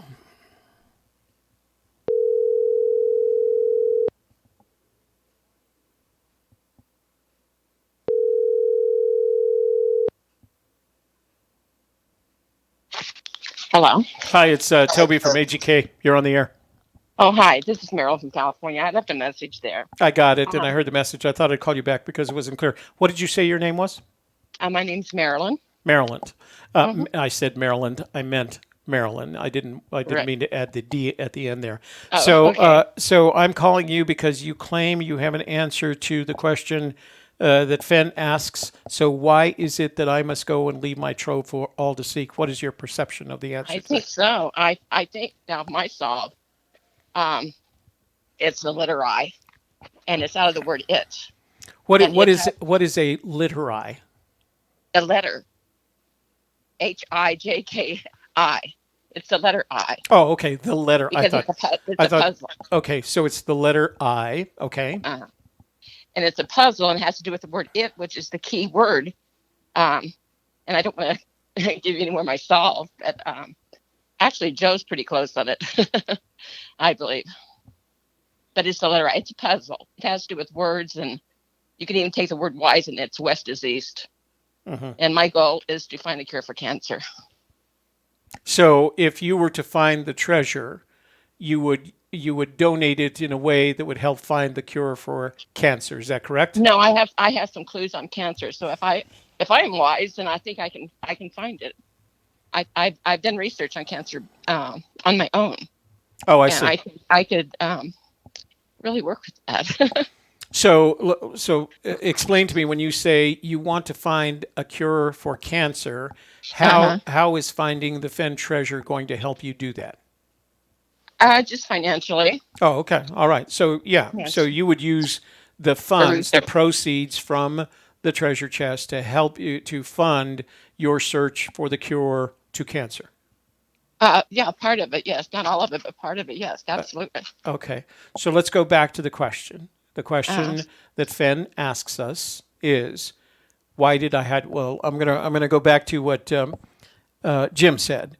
He says, so why is it that I must go and leave my trove for all to seek? What is your answer to that question? Well, he's basically trying to take the I out of the sentences from there on and go back and look at the poem. I don't want to give you my solve and telling you everything. I am neither asking you for your solve or the number of, well, I'm asking you to because I don't think this is part of the theory. If it is, tell me so, and you can't answer it. So I'm asking you, why is it that Fenn left his treasure for us to seek? Well, I think he did it to sell books, and he did it for fame. His whole thing was that's all about selling. And I understand that, and that's in his benefit, right? Right. So the answer that I want, that I'm looking for, is your answer to the question, not Fenn's answer. When you say he wanted to sell books and he wanted to, get us off the couch, et cetera, that's Fenn's answer to that question. What I'm suggesting is, or what I'm asking for is, what's your answer to that question? My answer, it's just part of the puzzle, taking the letter I out. The key word is it. And he keeps saying, you start from the beginning and you work with the word it. And if you know what it is, then you can map it out real easy. All right. So when you get down to the fifth one, when you get down to the fifth stanza, you take that I out, and then you basically have found the treasure. All right. So I am not comprehending your answer, not because your answer is complex, because it's that I'm not comprehending it.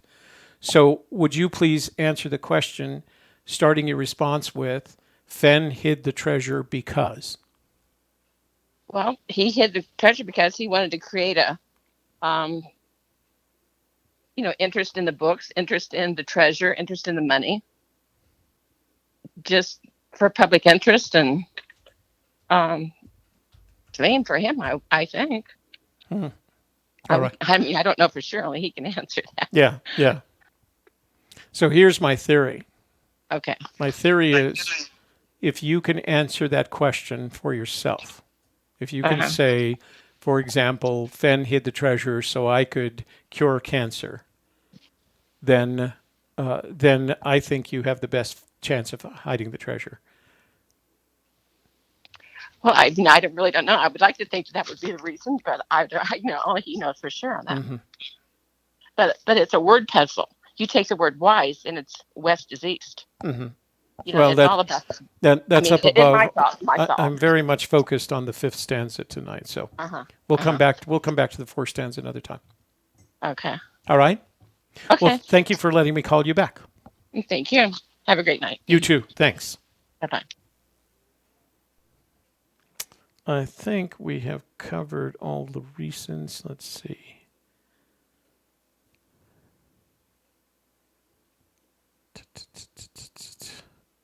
Okay. Well, we're going to call Barry back, see what he has to think about this. Because it could be interesting.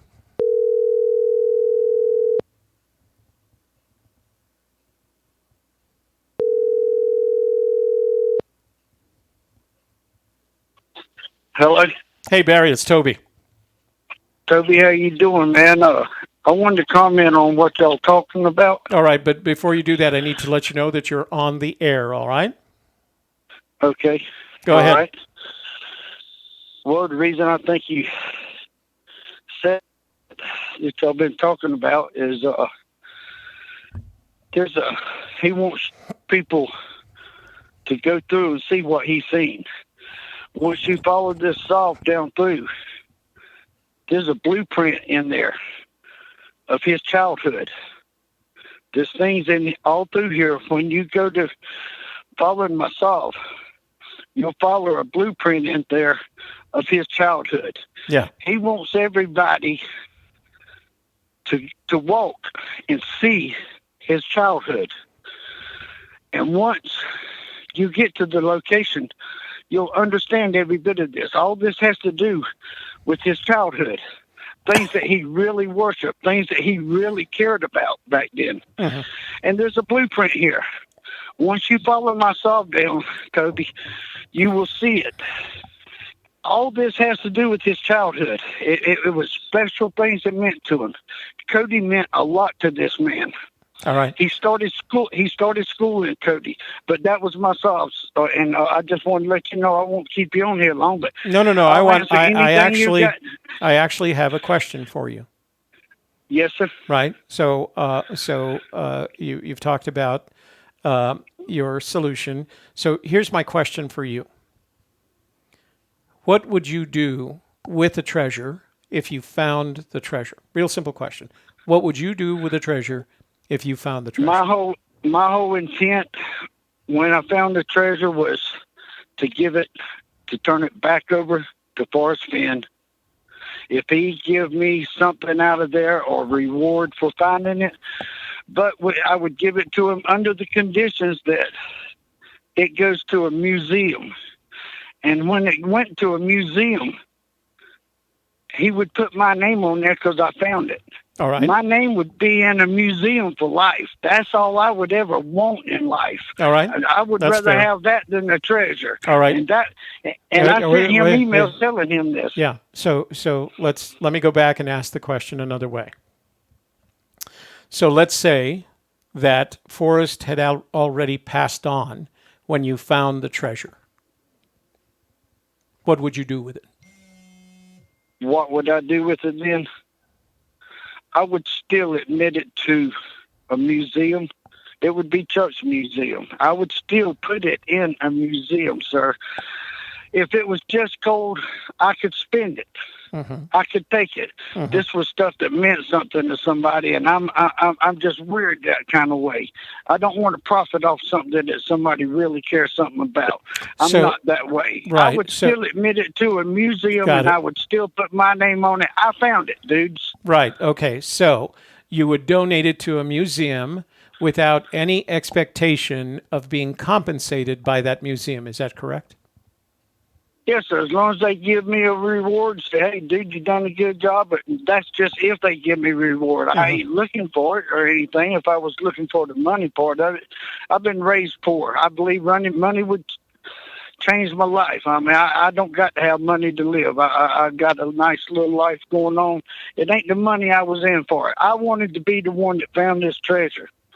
Well, all right, I was the one that found the spot. I found the spot. I did. I'm dude. not going to argue that with you. If that's what you believe, we'll agree to that. I have another question for you.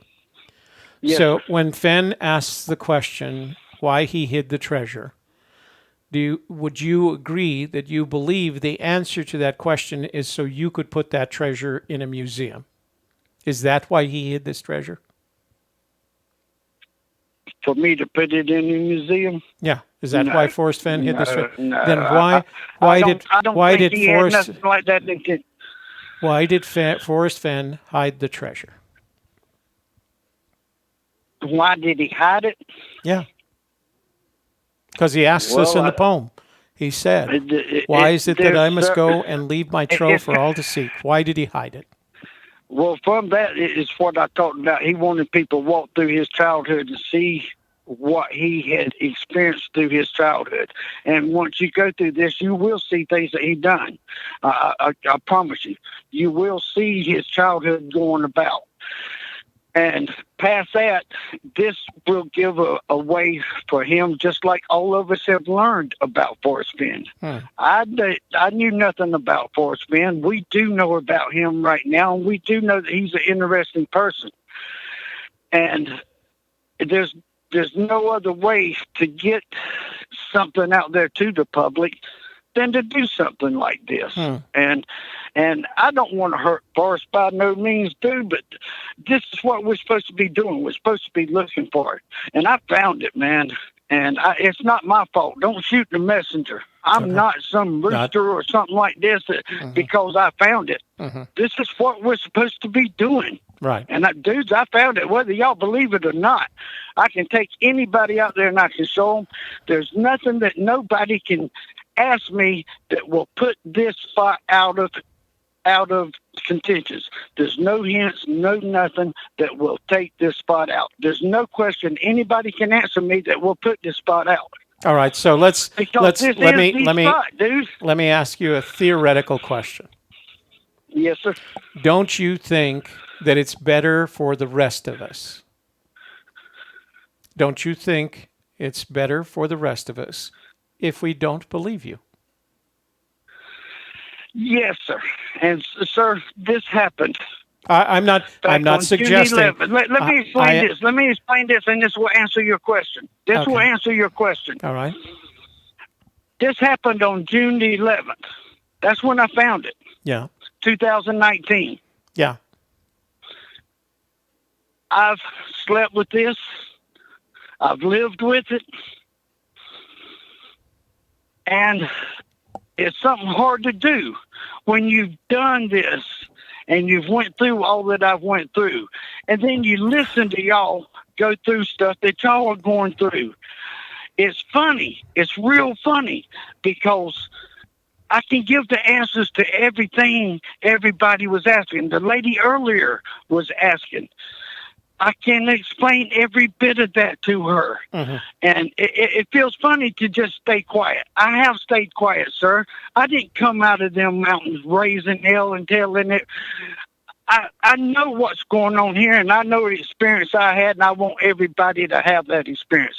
Even though I broke my thumb and popped a ligament in my thumb, I had the time of my life. Well, from the time of my life, and I accomplished something. I done what I was thinking was unimaginable. Yeah. Did I think I could find it? I didn't know. But you was the one that put me on it. I was all wrong. But when you put me on there, and I went from there. Well, I called the other day, and I don't know if you got it, but I left a message explaining to you how I got to it. Yeah. Not the solve. I explained to you how I got to it. And it was through the Wyoming Fish and Game Commission that got me to there. Right. I actually Googled them. So, and okay, they give all me right. information. Let's just take a breath right now. Is it going to bother you if I keep looking for this treasure? No, I hope everybody does. So I'm still listening to you, and it's funny because different things people are asking, it all makes sense to me. I know they're lost on it, but I can explain every little thing that they're calling in about. I can explain it to them because I have stood there and I experienced it. Yeah. And I can explain and I've noticed some of the things that some people have said. Forrest told everybody, simplify. So I'm a bricklayer from Florida. Right. I've never read not one book of Forrest Fenn's. I have read the poem, and I have invested him. Right. Barry? I've investigated him. Yes, sir? Barry, I feel like we're about to start the same conversation. I just need I wanted to know from you that it's okay with you that I keep looking for this treasure. Oh, it's for everybody. Everybody needs to. And it could be funny to you because we are, but I think you would agree that it's okay for us to keep looking for this treasure. Is that okay? Yes, sir. Hey, this wouldn't be the first time I ever been wrong, but I've never been so sure of anything in my life, sir. All right, that's fair. You know, that's all. I can be wrong, and y'all can crow at me or whatever, but hey, you just can't keep something like this in you for so long when you hear so many people talking about it. I understand. And I haven't just ran out of them woods telling everybody. Right. I have shut up. I understand. But, man, it eats me up inside not to tell people what they need to hear. Well, I feel like we've given you a great opportunity to come on here I do too, and sir. tell your story, and we appreciate it. I thank you, sir. My pleasure. You have a good evening, Barry. You too. You take care. Bye now. Candy, thank you. If you want to call back, go ahead. We've got a few more minutes. I'm going to close up at 9 o'clock, guys, because I know there's other people that want to go on, and I don't want to go on till 11 o'clock and leave everybody hanging, because if there's other opportunities for folks to go on, I think that's perfectly reasonable. 2 hours on a Saturday night is pretty good. So I'm happy if you're happy. But I'll continue to take calls as Candy, I'm going to call you back anyway. See if you got something else. Yeah, K-Pro, I think that's where we're at with Barry. Hello. Hey, so I did see your, you mentioned the chat room. Oops, you know who's calling me? Okay, bro. Yeah, let me talk to her. Okay, bye. All right. Hey, Christy. Yes. It's Toby. Hey, Toby, how are you? Good. I just hung up on Candy for you. Oh, No, I Yeah. didn't. I was joking or I was teasing. I was just having fun, and now Yeah. you hung up. And good. We haven't had a controversy in so long in this chase. It's been at least a year without drama. So Yeah. I am so glad we have our new drama. Yeah, and you've got to admit he speaks with his own conviction, right? I mean, he believes it's his truth, and uh, part of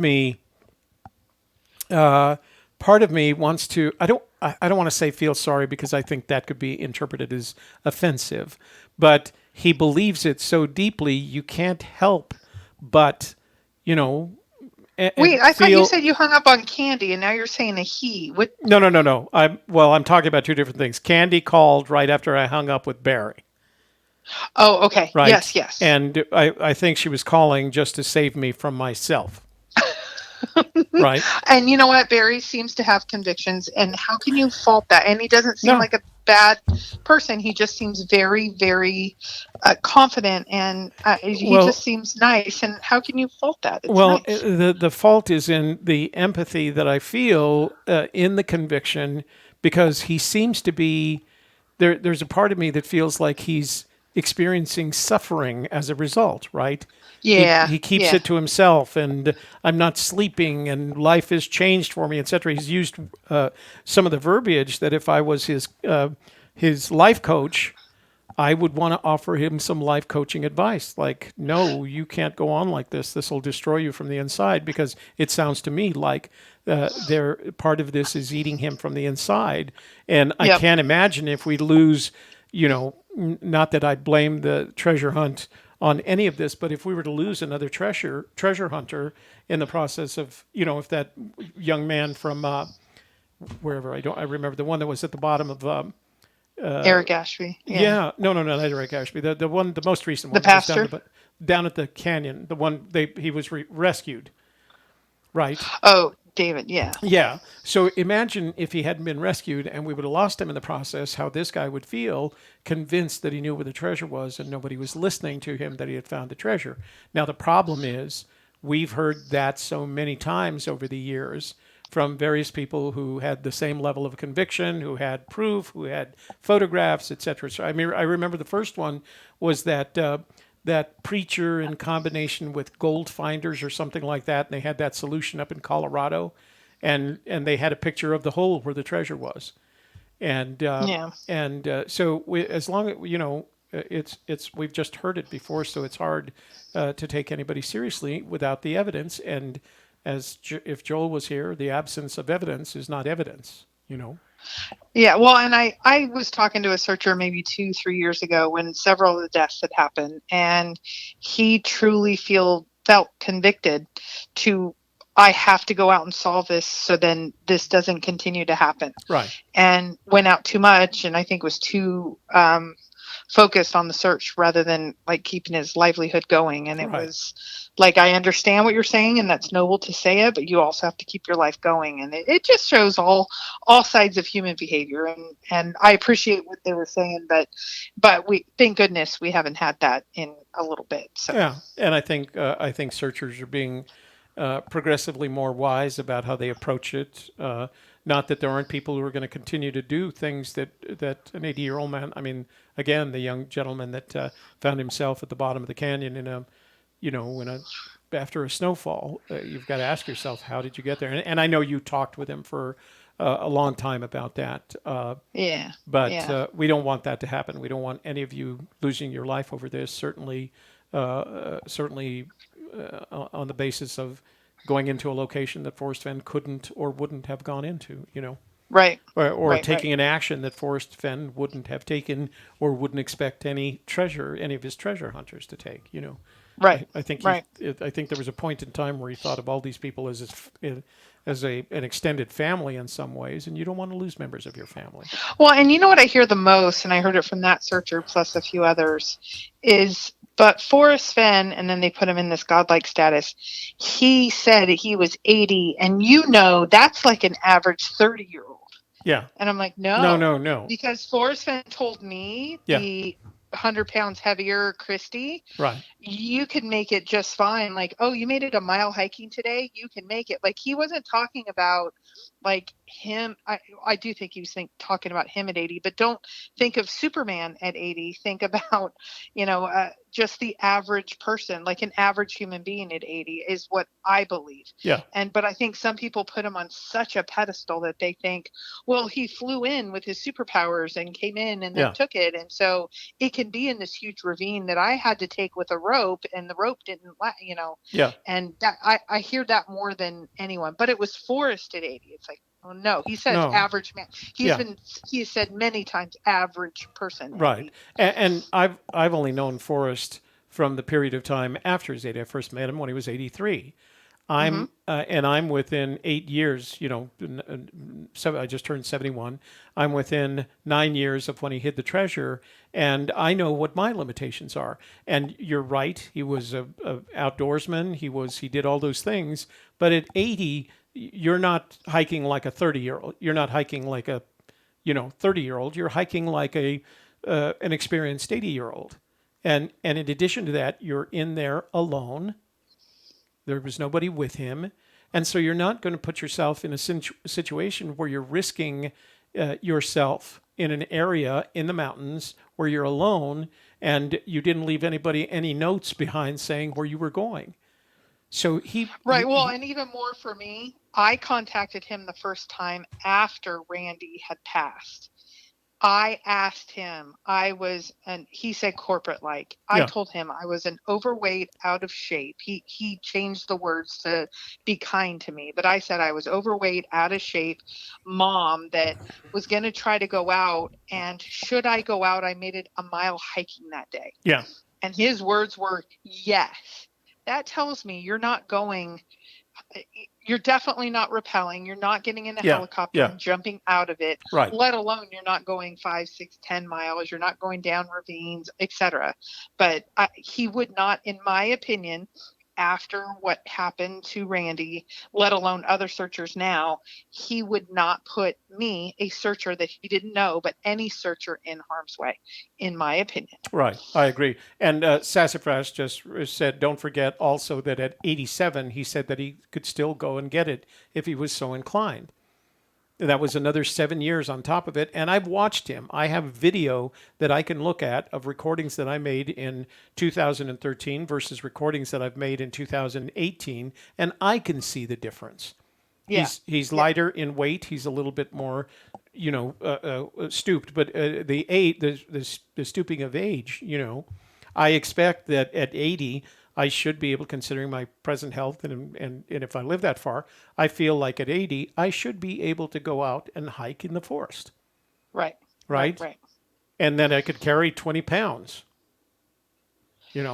Yeah, well, at least, 40, and that was one of the debates I'm going to do an upcoming show on. If you find the treasure chest, do you take one trip, 2 trips? Is it 20? Is it 40? I always put 40 pounds in my pack when I went the 1 mile. Yeah. That was when I said, okay, I'm ready. Yeah. Because my search partner at the time said, no, you need to take 2 trips. And I'm like, you're out of your ever-loving mind if you think I'm leaving either the contents or the treasure chest and coming back for it and leaving one of them in my car. Ain't going to happen. But that's why I said I'm going to train until, and Forrest was there through my training journey. Yeah. And I don't think he would have said to me, go out here, put you unsafe. And so you're going to possibly get harmed in the process. I just don't believe that that's the case. But, but to each their own. The reason that Kevin is a member of this team is that he's got the strength in him that if we need him to carry 40 pounds, he's carrying 40 pounds. So. Yeah. When I went the first time, I was with someone. That was much easier. When I said, I'm going out alone, Forrest is like, are you, excuse me, like, what's happening here? And I'm like, well, my search partner is gone. So what do I do? And, I wouldn't go out alone. Can I say that I ever have gone out alone? Let me see. There was a couple of times when I was searching the Rio Grande before he told us it's not in the Rio Grande. I did go alone. But other than that, I've always been with somebody, and ever since 2017, it's always been Shelley and Kevin. Yeah, I've been in one. I've been in 2 boots on the ground in 2 different states alone. Yeah. And I just felt that it was only a couple hundred yards. It Right. was in a campground. My car would be right there. I Right. had a check-in within an hour of going in, going out. Between all of that, I felt safe enough. I do have to say one of them was Forrest of, you better check in with me. I was so grumpy at him at the one. I said, I'll check in, but I'm not talking to you. I didn't find it. Are you sure you put the treasure chest out here for us? I'm not talking to you for a day. And Right. he laughed and gave me my little bit of time to regroup. So Yeah. No, there have been times in my life where I've been in situations where I've said to myself, this was not a smart place to go alone or without or without an in-reach radio or something like that. I have had those situations. I think everybody does. But I don't do it I don't do it with intent. I don't have any desire to find myself rappelling off a 500-foot cliff on my own. I wouldn't do that. Well, at any one of the age. things I didn't realize that you probably wouldn't have this issue, but I did. I was probably 200 yards into a location. It was about 6 a.m. that I made it in. It was in the New Mexico area. Mm-hmm. And I came across a hiker who was obviously homeless, had a huge Yeah. pack on him. Yeah. And I passed him. I said, how you doing? He said, good. Do you have any water? I gave him a water. And I thought to myself, that could have been dangerous for Yeah. a single woman. Yeah. You know, like I didn't have any gear on me that Right. would be like, I didn't have a knife. I didn't have anything like that. That could have been a dangerous situation. It wasn't. He was very pleasant. Everything was fine. And I wouldn't say homeless is equal to, but someone that it could have been a bad interchange. So I thought, I needed to think about that a little bit more. And again, just the one time I just thought as a single woman, I think it's a little bit different than if a man is out on the trail. Though all women and men can get out there and do things. I just think that there was something I didn't recognize until I actually got out there in the moment and went, that's interesting. I could have had an issue and not even real, but I met a lot of families and there was no issues, but just that one moment, it was so isolated. I was within 200 yards of my car, but there was no other cars out there because it was 6 a.m. So anyway, it was interesting. Well, I remember having a conversation with my daughters and telling them that if I wasn't with them, they shouldn't go alone, right? They shouldn't be out in any situation alone. And my daughter Ryan looked at me in her cute little way and she said, Dad, that's what boyfriends are for. Okay. And I have not that I trust now, boyfriends. So the world is a perfect place. Yeah. Yeah. He's very intimidating as long as he doesn't talk and he's very tall and big guy, but then once he talks, you see he's just a teddy bear. So. Yeah. Yeah, he's a good guy. Well, I wanted to say we're having a marathon next Saturday. This is my shameless plug. Yeah. To make sure to tune in for the marathon. And I know that you couldn't come on the marathon because you were traveling. I don't know if that changes. There's always a little bit of time that, leeway in the agenda. I may come on if you guys have it. It depends. All right. So she's already due. They're going to induce on the 26th. And I had told her that I was coming out, but now I'm not going to take the risk of flying out, nor am I going to take the risk of infecting her and the baby. I mean, they're taking this very, you know what, Larry, I agree with you because I checked out every one of those guys. First thing I'd do with a new boyfriend is show him my gun collection. I think Mike's okay, guys. Okay, yeah. Let's be good. Well, Larry's talking about a boyfriend can be more dangerous. That's based on my comment. That. But I still haven't figured out what I'm going to do. I won't fly because that puts me at too much risk. Yes. But it's a 3 to 4 day drive out there, depending on how relaxed I take it, and a lot can happen in 3 and 4 days out and 3 and 4 days back. It takes me out of the loop for a long time. So that's why tomorrow we're having a family meeting on Zoom, and we're all going to discuss it, see what she needs. I think she's prepared to accept. Her mother is already there. So I'm comfortable that, and her mother is. Well, I have a time slot in case my time slot goes from whatever the topic is to search dads. Yeah. I'm just saying that things are fluid. We're able to adapt. That's all I'm saying. All right. Well, if I get there's 20 different searchers. There's 10 of them that are brand new, never been on our channel before. Lots of different, different topics. We went a little bit different. We went half an hour per segment, and then we're going to leave some time at the end if people want to come back on. But we have Cynthia, MEH, Matt Brewer, Logic Searcher. I mean, there's some of the known, but then there's some brand new people that just wanted to, a lawyer, and just some different people that wanted to bring some different perspectives. And it'll be just like our normal ones. It's going to be awesome. And I actually have an appointment in the middle of the day. I'm going to be gone for about 2 hours. We have to rally around Mike and make sure that he does well. So it'll be fun, but all of our marathons are. So I wanted to do the shameless plug and say, make sure to tune in. We're a week away. Yeah, I understand. And I will have a better idea tomorrow after our telephone call about what I'm going to do. And John Calhoun mentioned most hospitals are not allowed. They already gave her a list of do's and don'ts, John. And basically they said she's going to be alone to deliver this baby, that everybody has to wait. Nobody in the room with her, nobody to visit, et cetera, when she and the baby are both ready to go home, which in this case is usually 2 days. They're going to push her out the door, and that's when the rest of the family can. Oh, that's when everybody goes, and I do have to say, when I had my baby, that was the easiest time because everyone was around holding that baby, making sure my feet were up. It was like once they all left about 5 days later, I'm like, it was really nice having grandma and grandpa and everything. Here, hang on. Hold on a second. Let me see if I can hold and accept. Hold on just a sec, okay? Sure. Let me see. Are you ready for this? Hello? Hold on just a sec. Hold on. Okay. Turn your audio off. I did.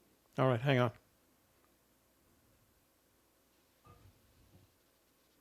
Hey, Christy? Yeah. Hey, Candy? Hi, Kirsty. Hello, Candy. Good to meet you.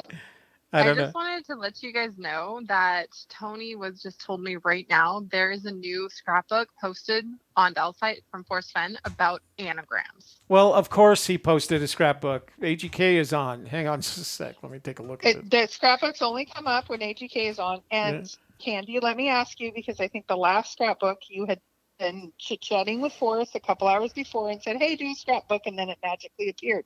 Did you talk to him about this one coming out about anagrams? Well, he's seen my videos.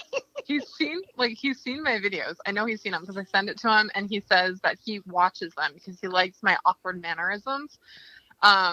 But you guys, I'm the weirdo that is like 100% anagrams. Everyone else is like, no, anagrams is not possible because there's one. Oh, try the wheel. Come on, there's a few that really are into that. Many. I watch all you people around me. I'm just watching them. Hey, excuse me. Excuse me. This is my show, not the Candy and K-Pro show. Hey, so anyway, I am... This is a search daughter here right now. I'm sorry, go ahead. So I'm looking at the list of scrapbooks, and the last one is 49. There is no 50. If you're looking on the right side, it takes a good 3 or 4 minutes before it shows up on the right side. Does anybody have a link that they can put in? Tony's sending it to me right now. I got to give him my Tony who? Email.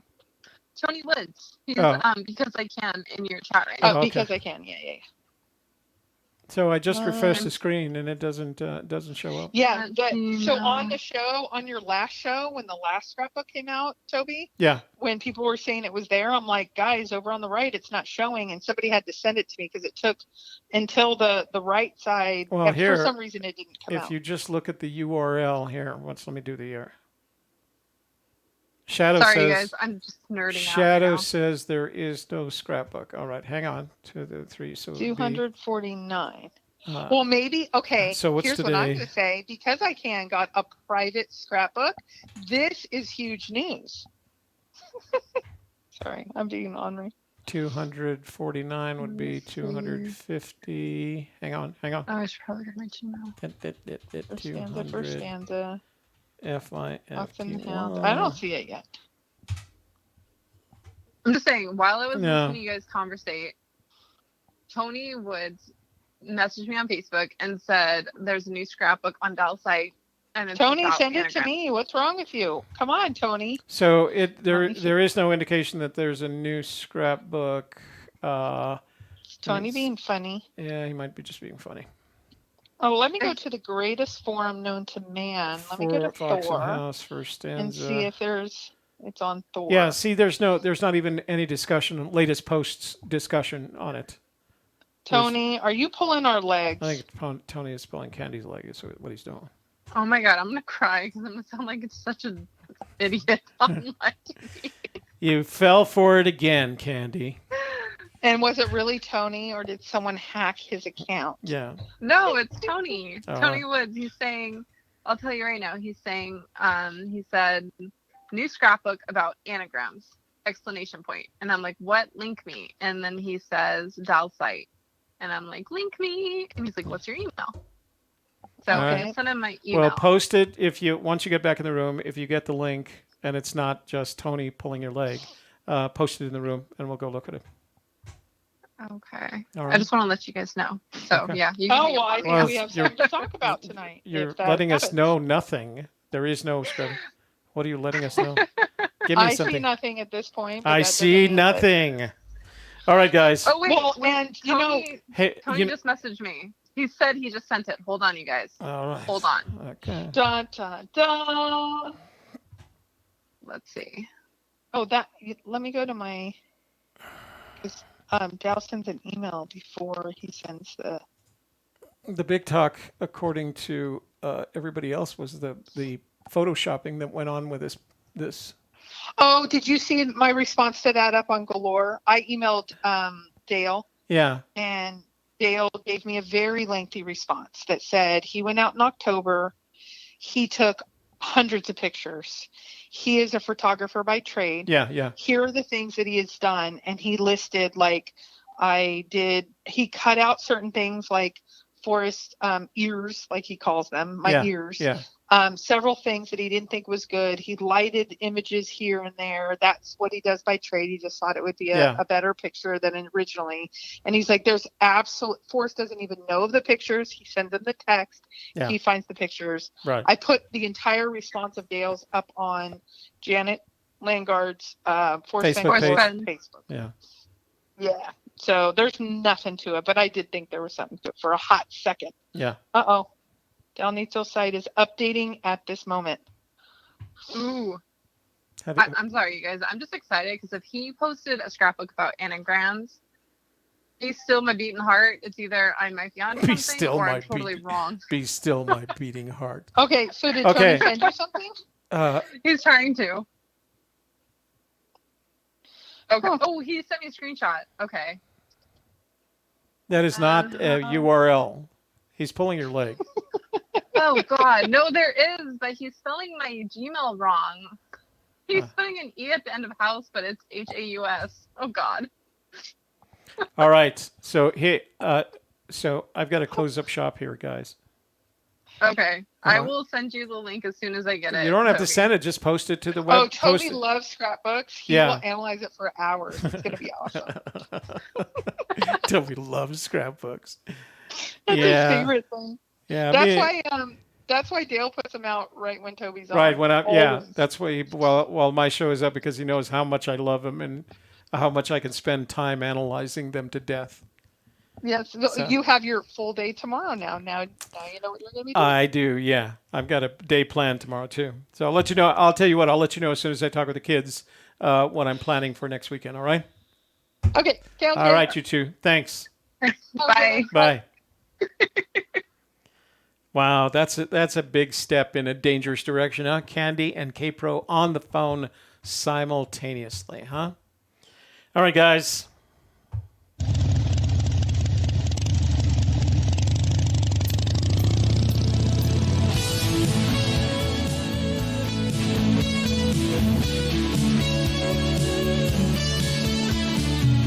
I left my boots and my faded jeans in Santa Fe, New Mexico,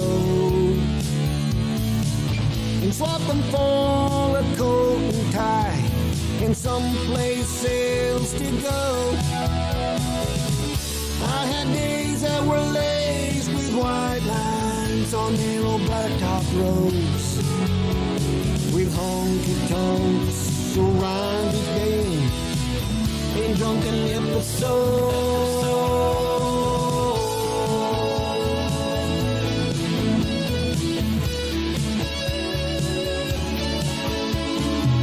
The those flashing lights and them busted fists and winning with no name.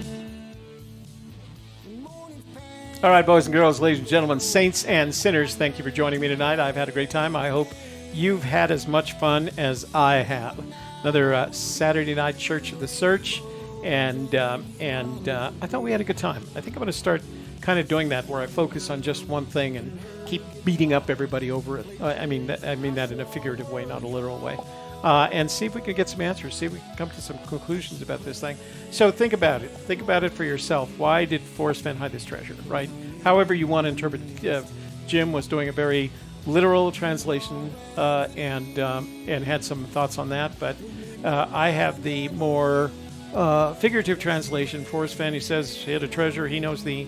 so Candy just texted me and she said that the scrapbook was not a scrapbook, it was a searcher post on Dale's site. All right, so thanks for joining me tonight. I had a great time, and we'll do this again. We will see you on Monday night on COVID Conversations, the new channel, and go subscribe. Shelley and I will be talking with Dr. Coffee Brown. Yes, that's his name. He's a doctor of emergency medicine, and he teaches at the University of New Mexico Medical Center, and he can answer all your questions about this, and I trust him implicitly. In addition to that, I have set up a Tumblr blog, and it's COVID Conversations at Tumblr, COVID Conversations at Tumblr.com. And what I'm posting there are not only the videos that we'll be producing, take a look at it here, but I'm posting relative content where the content is facts, not just let me screenshot here. So these are all facts. This is the John Hopkins map. This is the Our World in Data reference. This is a really good video on understanding coronavirus, the POGO Policy and Research Center, and then our videos. So if you want to keep up to date on the most recent data and facts related to the coronavirus and how it's progressing, that's a good place to go check it out, okay? Taking this very seriously. So, again, thanks for joining me. I hope you guys had a good time, and we'll see you Monday. Then Shelley and I will be together on Wednesday at 6 o'clock for Sales Leaders Institute, and then again on Friday, 6 o'clock for Sales Leaders Institute, and 7 o'clock for AGK. Hope you guys have a great weekend, a great rest of the weekend, and a great rest of the week. You take care.